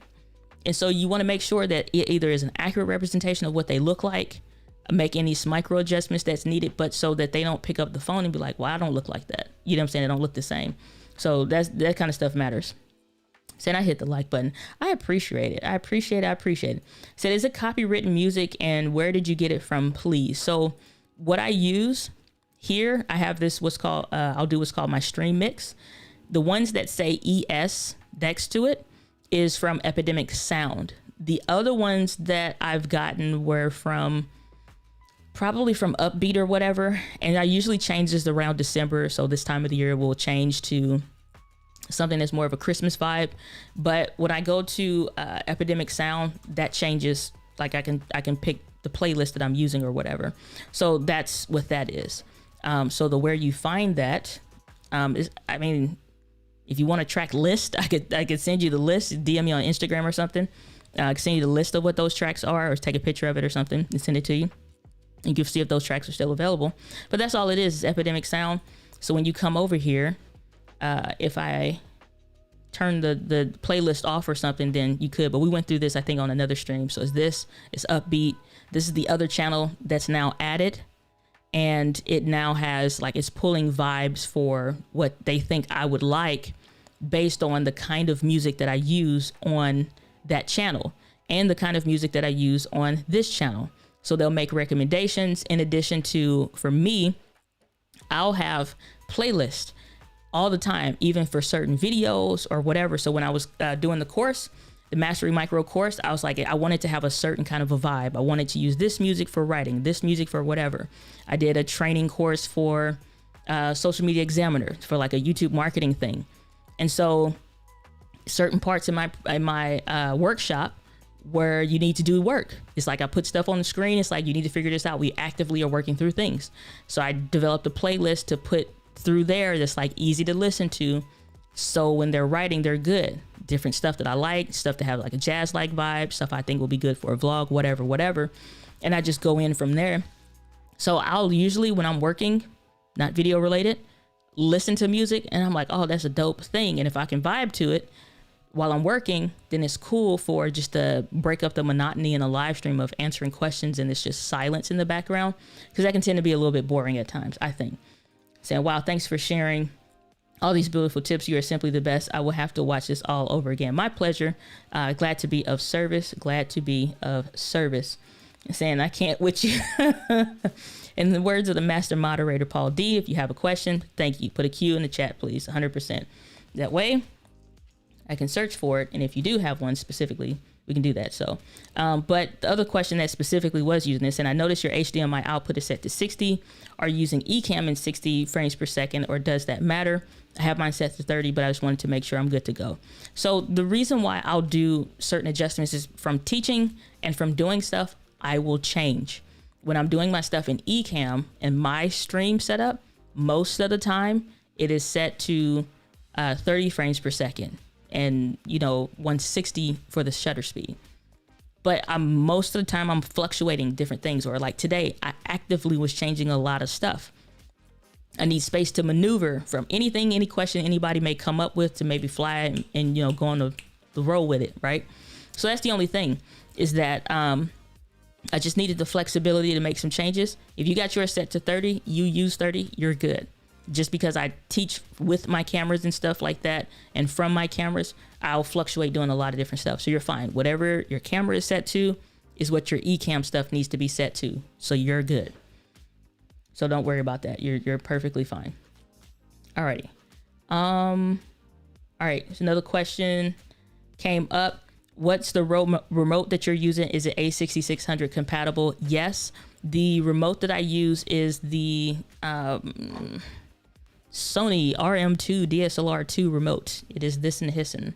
So if I zoom in to make it easier, but when I do this is the remote, so that I can get to the menu, go and zoom. Even like when I did the clear image zoom thing, that was right here.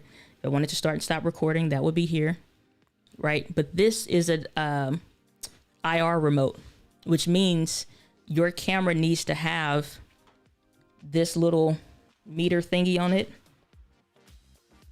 It need one of these on there so that you can, like, it can read the two. This is what's making this work, is that right there.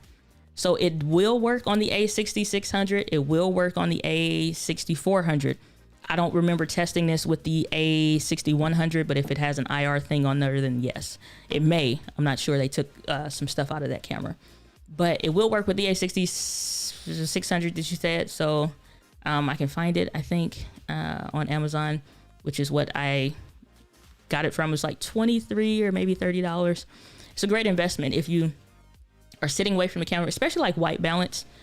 And I'll be so cheap about stuff like this. Buy a camera all day long. Buy a lens all day long. Something like $20. It's like, I don't know. It's like the best investment, just to like sit down, make changes, and you're good. Or like you can see it on the screen if you need like a bigger view or what have you. So yeah, it's like the Sony. I feel like I put this on my website somewhere, but maybe not. M2 DSLR. And if you're using the ZV-E10 camera, folks, you are going to need a Bluetooth remote. They don't have the IR in there. It's only $19. How about that? So this is that remote right here. So $19 is that one. That only works with select models. It does not work with the ZV-E10, won't work with the ZV-1 that don't have that technology in there. So you need that IR tech in there so it can see it. And it has to be like line of sight. And you can be to the side of it, and I've even been behind it, and it'll still pick it up. But if you're using one of these other models I talked about, then you need a Bluetooth remote. Then at that point, you're doing like a Bluetooth connection. But I'll drop a link to this in the chat so that you have access to that. And I didn't even mean to rhyme. It was right on time. How about that out here in these streets? All right, let's answer some more questions, and then I would like some coffee before it gets too late. I had intentions to do something else today, but we may not be able to. All right, let's go. So I've been studying your tutorials for a while. Camera has been on the list. Thanks. Glad to be of service, Soda Fit. Good to see you. Glad you're here. It takes time. You know, it's no magic wand that I could wave, but this is as good as it gets, you know, as far as being able to do that. But what's funny is even if you use a smartphone or a webcam, the elements and stuff are still the same. I'll see Logitech Brios being used and Logitech C920s that are being used. Same thing, hotspots in the face, too bright with the lighting and stuff. ISO is off, white balance is off. Even those things still can be adjusted in a webcam. So, you know, the principles and the rules and stuff are still the same. It's just really minor things that make the difference truly. Let's see here. Get a little bit more water. So I only heard good things about the lens, the Sigma 18 to 50 f2.8. Yep, 100%. Love to YouTube reviews. I have no need for it with the Tamron 17 to 70 already in the kit. But what do you what Diana says, put it in the cart and stare at it. That's the thing. When you start looking at gear, here's my principle. Put it in your cart. If you're looking like, I'm gonna buy this, I'm gonna get this, and blah, blah, blah, wait. And I'm not saying like wait indefinitely. Give yourself like 72 hours. If I put something in my cart after I've watched a lot of videos on it and blah, blah, blah, and I'm like sold on it, wait 72 hours before you check out. Hopefully it's not like sale induced and it's like it's about to disappear or something like that at that point, or it's a limited time only, it's only so many. Then at that point you have to make those decisions quicker. So maybe check out first to make sure you get it. But if it's just a regular old something, whatever, or like you're excited about a camera for the first time, like Adolin said, okay, wait 72 hours. And the reason why is because you need to get that emotion off of you for a second. Like the right now, you know, the money's burning in your pocket feeling. You need that to go away for a second. And you really need to think about like the benefits of this and the cost per the price. And like, is it worth it to what you're doing? Is it really what's going to help you? Or is it really something that you're just buying because everybody's talking about it, but you really don't need it? There are a lot of things I would love to just add to the arsenal of gear, but it's just like people like, you gonna get this, you gonna get this, you gonna get this. It's like, no. It's like now, thankfully, that's a little bit more tamed, you know, these many years in, but I had all kinds of stuff. I had a whole video I was gonna plan to do about all the crap that I wasted and like what it came to. It came and it amounted to like $4,000 or something that I've wasted just buying stupid stuff based off of YouTube videos that I've watched, or people saying that you need it and you're too novice to know any better. And it's like, this costs $250. What the hell did I spend that money for? I don't need that. Or like one friend talking to her and a community member and was, you know, it's like, I'm gonna get this, I'm gonna get this, I'm gonna get this, whatever. No, because now it's like, if you sometimes buy the wrong camera, this is why I'm very passionate about that topic. When you're buying the wrong camera, I'm saying what's wrong for you personally and what you're trying to do. If you buy the wrong camera, all the accessories that you buy there afterwards are also wrong. And it also makes you have to come, like, you know what I'm saying? Like, it becomes a waste of money. So the thing is that she had a DSLR camera. Because she had a DSLR camera, the audio levels is like, shh. And she's like, how do I remove this from my videos? There's some things that you can do, but ultimately the preamps in a true DSLR camera, not mirrorless, but DSLR cameras suck. Hell, you can get my old school Canon M3 that I used to use. The preamps are way better in that than it is in the DSLR cameras. Any of them.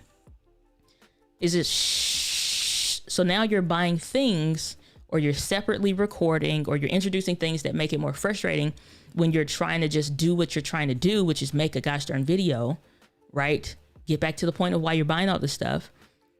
And it's like you going around in this circle. You're like, oh, I need a Zoom H6. I need this cable. And now you got to figure out how this stuff works. Too many learning curves equal a circle. Too many learning curves equal a circle.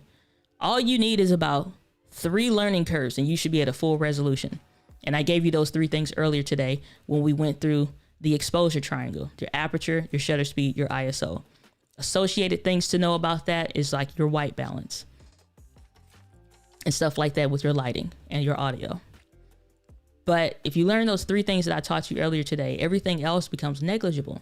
So if you add something to your cart, is it like really worth what you're trying to do? Or like, is it like you get into some high school competition mode where when you get on with your friends, like, so Doc Rocco will be on streams and we talk all the time. It's like, yeah, man, I got this from such and such. Or like, because he works for Ecamm, they have brand relationships. You get all kind of stuff. They're like, oh, Doc got this. You gonna get with this? Hell no. I don't need that. I don't even need to teach from it. Sometimes I'll buy something because I need it. Sometimes I'll buy it because I need to teach from it. Sometimes it fits both categories. Rarely is it most of the things that come out. It's kind of like, so yeah, if you put something in your cart, just look at it for about 72 hours. Calm down and see, why am I really getting this? Is this going to move the needle for me or not? Or am I just kind of being, moved by YouTube? 'Tis the season for used lenses. Listen. Oh, wrong one. Yes. Every lens that I ever bought is used minus the Sigma 16 because it just was not there was no used prices that made it make sense. It's like a $20 difference between used and new. So it just made sense to buy new. Plus it came with like some accessories and a good a SanDisk Extreme memory card. So most of these, like this lens is an $800 lens. I had a problem like justifying buying this lens because I'm like, I don't like you. I don't think you worth all of that. I think you are full of hubdub. Okay, you ain't worth it. And I'm like, I tried it when I was in Vegas. I had got a chance to try some of Sean's stuff. He had a 10-18, and I was like, man, it's all right. He's like, you be wanting something for real, but you don't got. You be like, it's all right. That's I'm like, you all right. You ain't $800 all right though. But I got it for like I think $600, and it actually is that good. So I'm like, you know what? I can justify the cost. I have back there is a Sony Zeiss. I think it's like a 16-70 f4. That's a really good lens. I got that one for about $600 or what have you. So used lenses and used camera bodies are generally safe if they're used by people like us that take care of their stuff. Just test it and try it. Just test it and try it. And feel free to ask questions though too. You know what I'm saying? Like, how do I know if it's a good used lens? I did a whole video on how to make sure you're buying a good used camera. Take a lens with you, even if it's a kit lens. Whatever camera you intend to buy, get the kit lens if you plan on buying a used camera. So like if you Facebook Marketplace it, take a kit lens with you, test it out, tell them to shut up, ignore them, and like take pictures of stuff, just let it go and just see what happens. Take a SD card with you. You get your $20 SD card and take it with you just to see how does it work? How does it perform? This is also why testing your camera and your gear and stuff for the first 30 days, you will know everything this camera is doing right or wrong, or something feels off. Sometimes you don't have to know everything. You just know that it feels off. It's like when you buy a new car, we ain't mechanics, but something don't feel right. Something don't sound right. Like it's just something off about this. Go with your gut. Most of the time that's right. You know what I'm saying? Like most of the time you're right. So just know that. Saying hi all. Hello Chelsea, good to see you. Glad you're here. What's going on, Adam? Good to see you. Saying Gladney, what are you using for your streaming?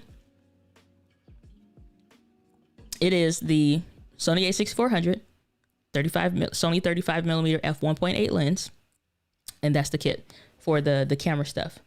All right. So question. Okay, remote. I got that one. Okay, got that one. Memory recall on the memory card itself is great to transfer settings from camera to camera. Nice. I didn't even think about that, Luis. I had to test that out.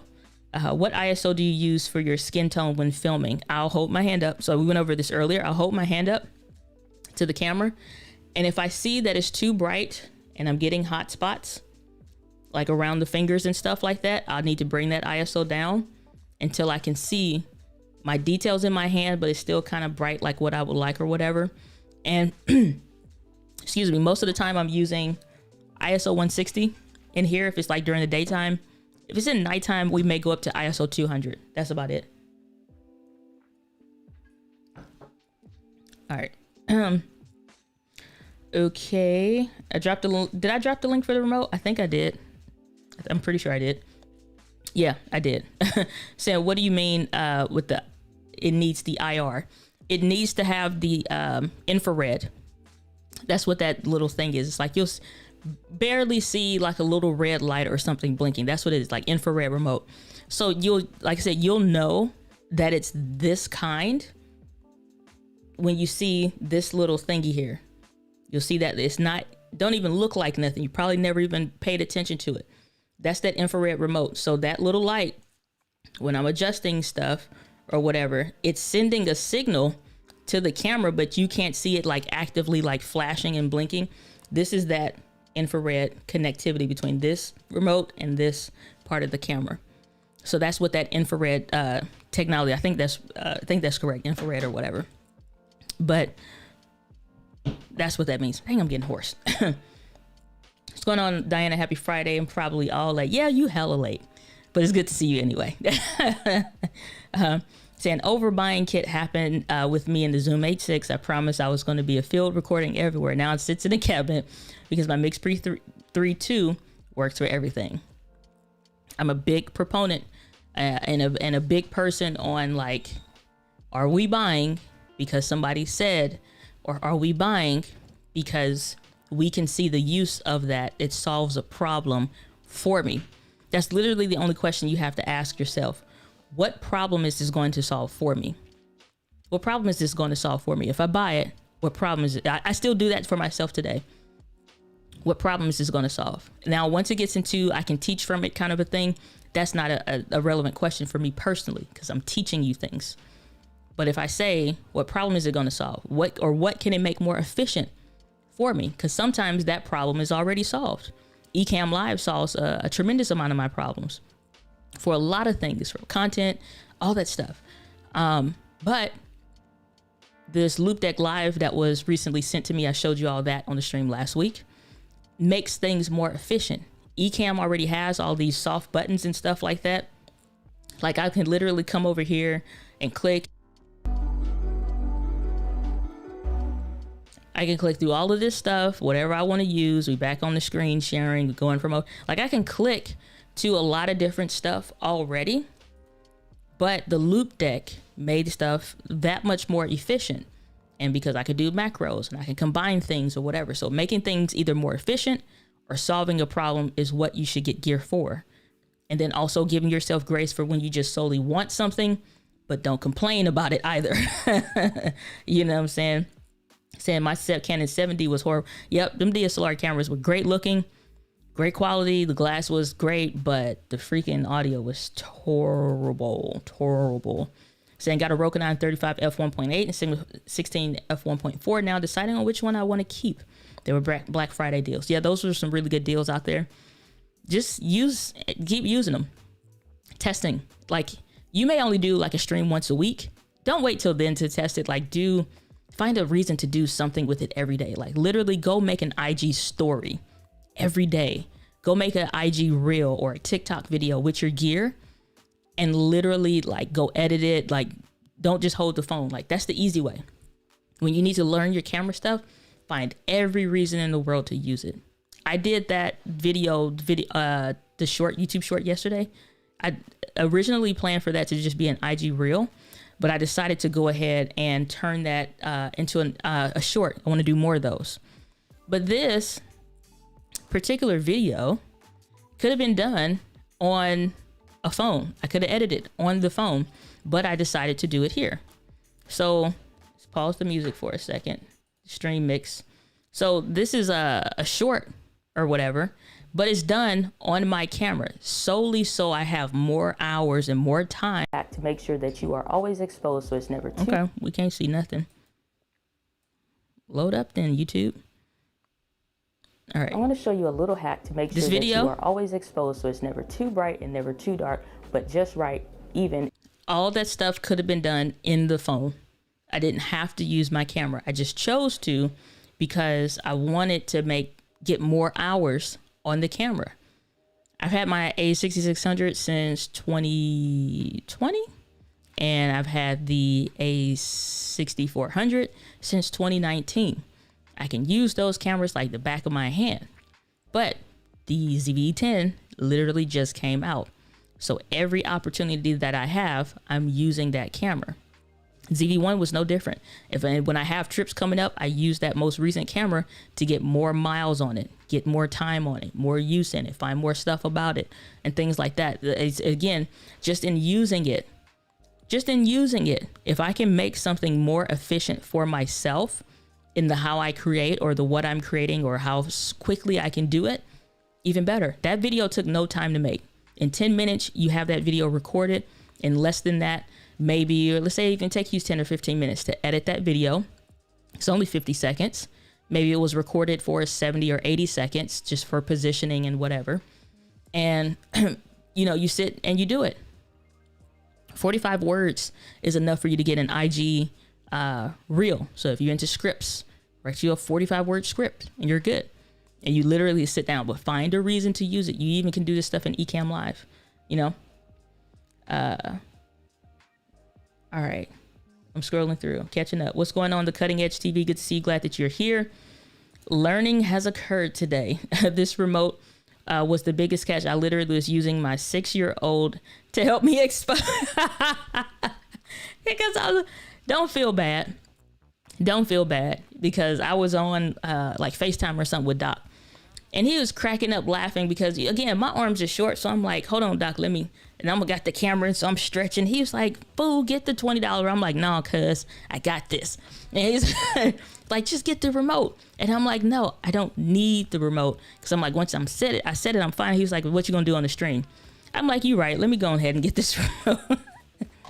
Right. The Bluetooth remotes are also available for Sony, Canon, whatever. You can get the same stuff. Saying, okay, thanks. I'll look at the A6400. Sure. Saying, what's the K setting on your face lighting setup? The kelvins? Like when I had the settings on, that's the kelvins, if that's what you're referring to. But that's usually what that is. The kelvins deals with the light temperature.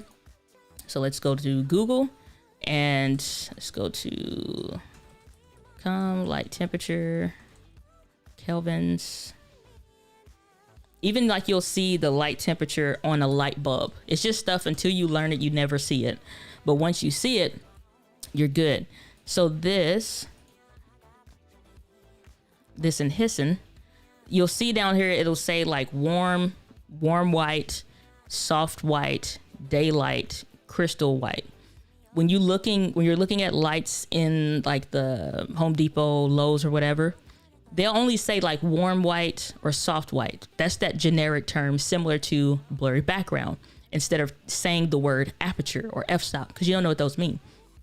Warm white, soft white glow, daylight glow, all that stuff, or you're recognizing it. But the light temperature is what's making it look like that. So when you see that K, that's what that stands for, is kelvins, is so you can identify the light temperature. So that's what that is. So 2700, warm white, 3000, soft white, 4000, daylight, 5000, crystal glow. It looks different on like a camera or whatever, but when you're looking at the light temperatures on these bulbs or whatever, then that's what that's telling you. So that's why that matters. So if you get daylight temperature light bulbs, you can literally look on the box, and whatever it's saying, you could probably adjust your kelvins to that and be close, or make those micro adjustments It don't have to always be exact. You can adjust it to taste. I'll put it that way. Adjust it to taste. Saying you're correct. I've had cameras and equipment and it sit and collects dust. I sold other cameras except the 70D, bought the A6400 and its attachments, and I'm vowing to film every week. I heard that. That's what I'm talking about. Put it to work. Excuse me. Okay, we get down to the final questions. What is the website where you can rent lenses that you have suggested in the past? It is called Lens Rentals. Go to diana.link/lens rentals. I'll put that in the chat myself real quick. link/lens rentals. I think it's just lens rental. I add the S though. It's kind of like sometimes older people be like Walmart's, and it's just Walmart. And I'm like that with lens rentals. It's lens rentals, but I think their website just may say rentals sometimes, but whatever. But lens rentals, it should give you like $25 off. They even got a Black Friday deal I'm seeing on here now that you get 10% off when you shop the used gear. I'm curious what that's about, but yeah, it's like usually if there's something I want to try, I'm curious, like, I can try that stuff out. So if it's a camera that you want to try, you're curious, you can even, like, if you decide to make a purchase through them, because they do have where you can buy it, and they also have where whatever you're testing, you can buy it. Or this is also what I like about them. When you also are deciding that you want to buy what you're using, or let's say you're getting the A6600 or ZV-E10 or whatever, you're like, man, I really like this camera. I don't want to send it back. I want to buy it. You can ask them. They have where you can buy it. But you can also ask them, do you have any other versions of this same camera that may be cheaper for me to buy? And you can exchange it. So if they're saying, let's pick a camera or something. Yeah, I got some expensive stuff down here. We ain't going that route. Let's go to Sony. Got all this flash. Okay, A7 IV just came out. They may not have a buy it option yet, but they may. But I don't know. Let's just do the A6600 because it's still available for pre-order. That camera ain't quite out yet. Pick your gear. Okay, cool. So let's say we're renting this camera. We're wanting to see if this is what we like. And it says interested in purchasing down here. When you click on that, it'll say, well, the range would be between $1,080 or $1,396, depending on how long you have rented this. A portion of your rental fees, like if you decide you want to go with the purchasable option, and they will tell you specifically for the camera that you have or the gear that you have that you're renting. Like, so let's say it is that lens. They'll tell you that one specifically is going to cost this much based on how long you rent. The longer you rent, the more that you have credit towards that what that purchase is. Well, and it's not all of it. It's just a portion of it. You can also say, let's say they got something that's $1,080, but you got something that maybe, let's say, is $1,200 if you want to buy it. Ask them. They told me to say this, like when I was working with them, like to let y'all know it's available. Ask them, what's the cheapest version of an A6600 that y'all have that's not like beat up to like Tarzan was throwing it? Like where's that $1,080 model? They'd be like, oh, okay, it's not back yet. It'll be back in about 2 days, but do you want to buy that one? Yeah. Okay, cool. That's available to you if you want to use lens rentals. So that's why I like them. They just were really nice to like work with for whatever I wanted. I rented lenses and cameras, even giving you accessories, batteries. I made 2 purchases separately, and they were like, hey, we noticed you got 2 separate orders. We can combine that, send you some of your money back so you don't have to pay so much. And it's like, I didn't know that. Thank you. And that was before and that was like one of the things that made me want to work with them later on. So saying light bulb moment, I use my remote for photographing in the field all the time. Never transferred that to streaming in the studio. Thank you. You are most welcome. Glad to be of service. Say, I wish there was a remote to deal with the settings on your ZV-E10. It is. It's a Bluetooth remote. It is available. It's just a Bluetooth remote. That's why Sony, excuse me, specifically sells that as the what is it called? Grip. Like that vlog grip thing that they have. That's why. But there are other brands like I know Ulanzi had one or whatever. But I mean, let's see if I can find it. Sony Bluetooth remote. One was available to buy. I was thinking to buy it, but I had a buddy that tested them and some did not come back as all that great. Let's go to Sony Bluetooth remote. So like you'll have this JJC one or whatever. Those are available. Some of these come in grips and stuff, but that's the Bluetooth version or whatever. And all the Bluetooth and stuff is pretty much the same. There are some that come in the grips. Let me see if it's camera. It's a couple options that I liked. I just hadn't really decided on which one that I liked. But usually like you see that vlog grip thing, that's the Bluetooth remote. No, why are y'all showing me? Okay. All of that. So those, no. These, yes. So they have the wireless remote, but it's Bluetooth. Now, if you think $78 is not up your alley, you have like stuff like JJC. They have one, and then it's probably going to be, if I looked around, like this is another version that was out there similar, but again, it's Bluetooth. It's not going to be as, compact or whatever. It's like the other one. I wish they had the IR remote that would work on the ZBE10, but yeah, it's not quite the same. It's just going to be a Bluetooth one.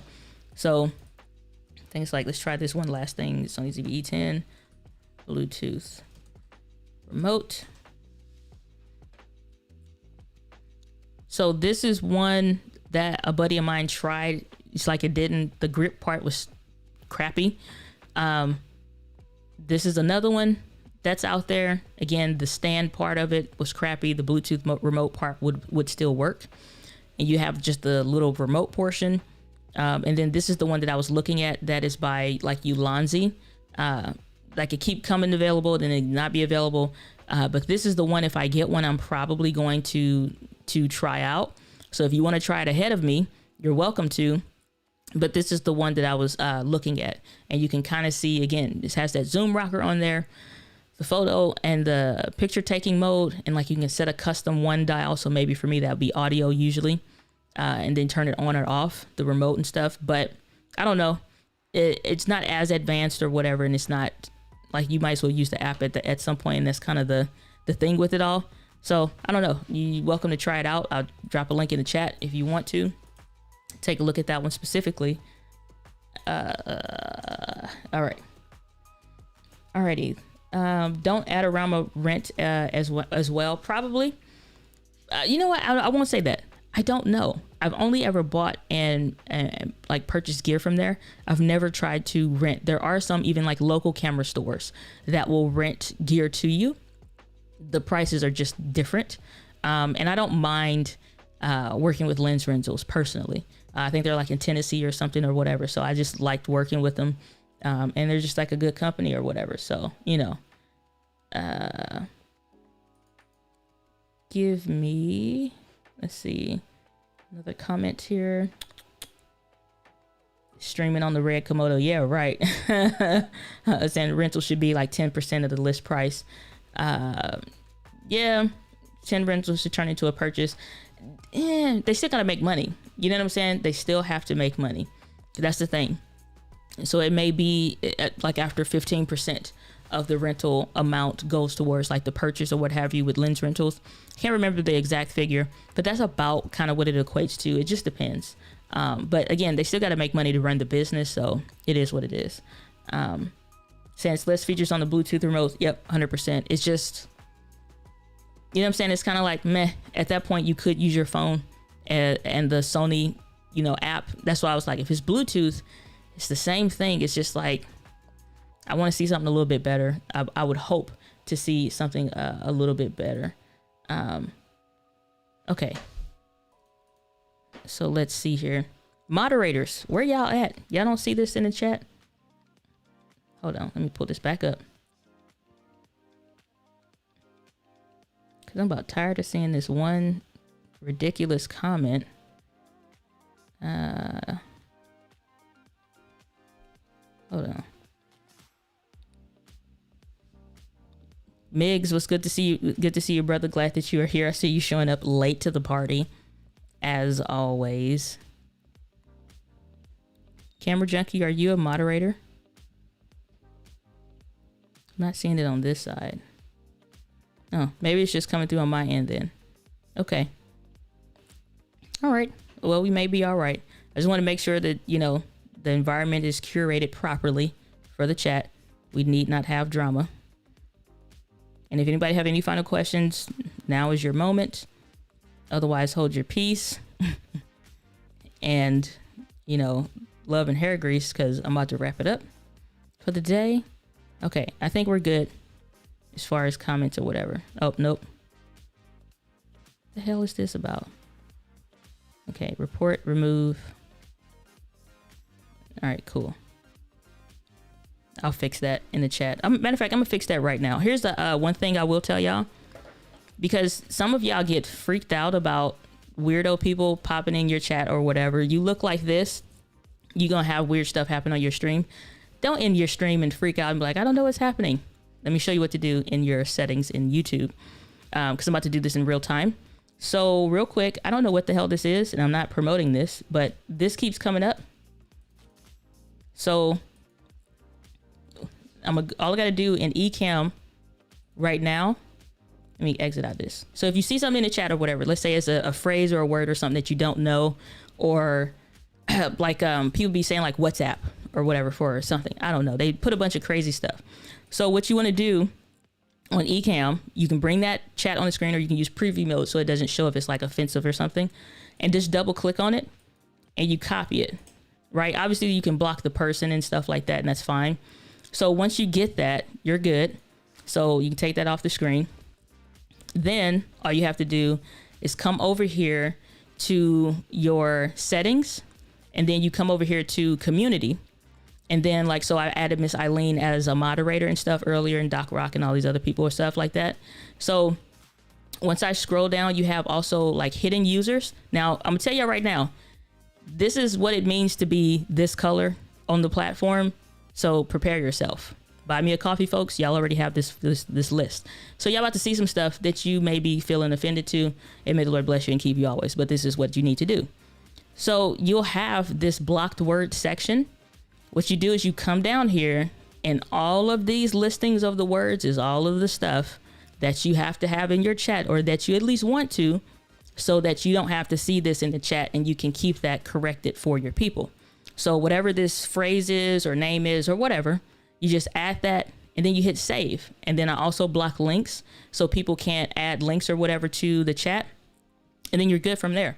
Like, so if you see that, that's all you have to do. It's no need to like stress out about, you know, anything like that. And it will activate for your streams as well as for like your regular videos. And then you also can like pull up your phone, and like if you see that person or whatever, you can like remove the comment, or you can remove the person, or that's also why it's good to have like moderators, or if you have people that were regularly joining you on your show and stuff like that, you get to see them in the comments a lot. You can just like initially, I really wasn't that connected with everybody in the community and stuff like that. I was still very much so in the development phase, and then being introverted, you kind of like, you know, right? I put out a community post saying, hey guys, we're at that point. We need moderators on the chat, and get a lot of them that you can trust. So it doesn't matter on what people's schedule are and things, somebody can be there that can kind of help with that. So you can add them. You go on your phone and you click on like their name. And so like if I was adding Migs as a moderator, all you do is click on their name. I could probably show you this on the Ecamm, but all you got to do is click on their name, and they would show up as a moderator whenever they show up, even if it's once a month. So you always have like people that can help no matter who's available or whatever. So y'all don't have to freak out about stuff that happens in the chat. And those that are moderators, thank you very much. I really appreciate it. But yeah, so when you're first getting started, you have to add all those, like, just think of like, honestly, the most horrific words that you can think about. Like I went so far as to go to like Urban Dictionary and like look up the most offensive words for anybody that you can think of, because I don't want it to be said to me, and I don't want it to be said to y'all.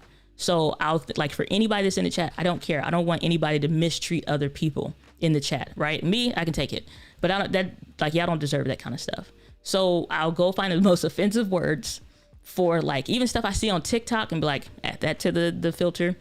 And when I'm on somebody else's stream, if somebody is being a problem on their stream, I'll block and report them for that channel, but I'll also go and block them and report them, block them at least so they never show up, at least on mine.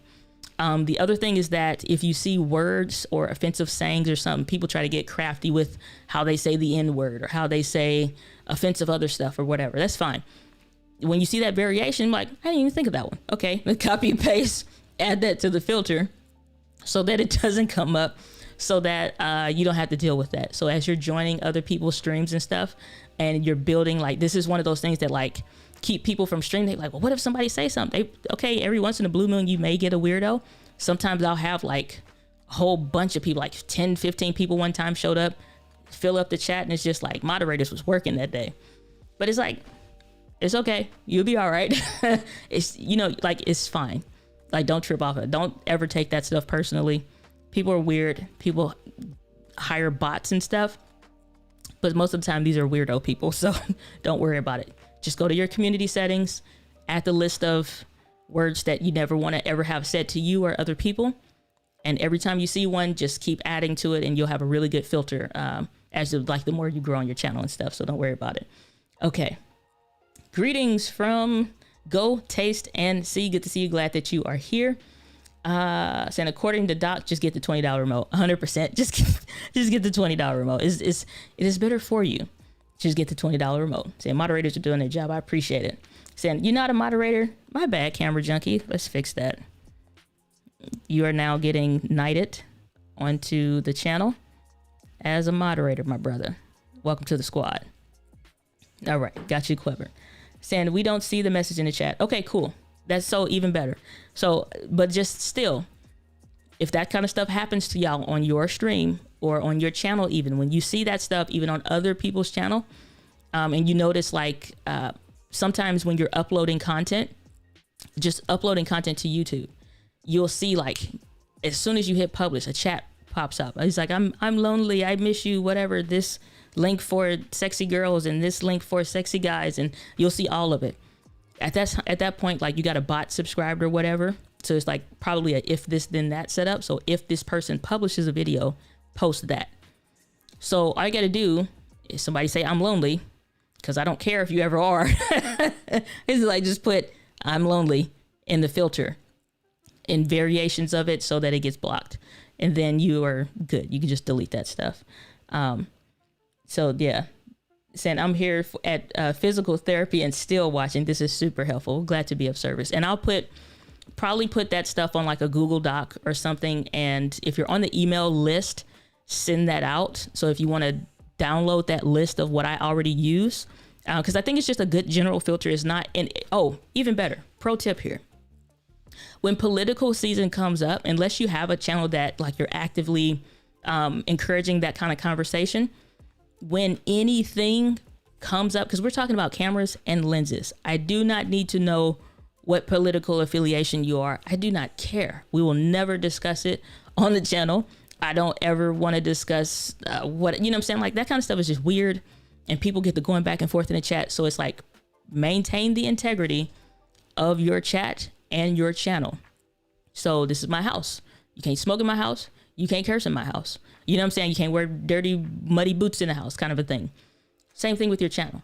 So it's when it's voting time, I've already turned like where voting ads are off.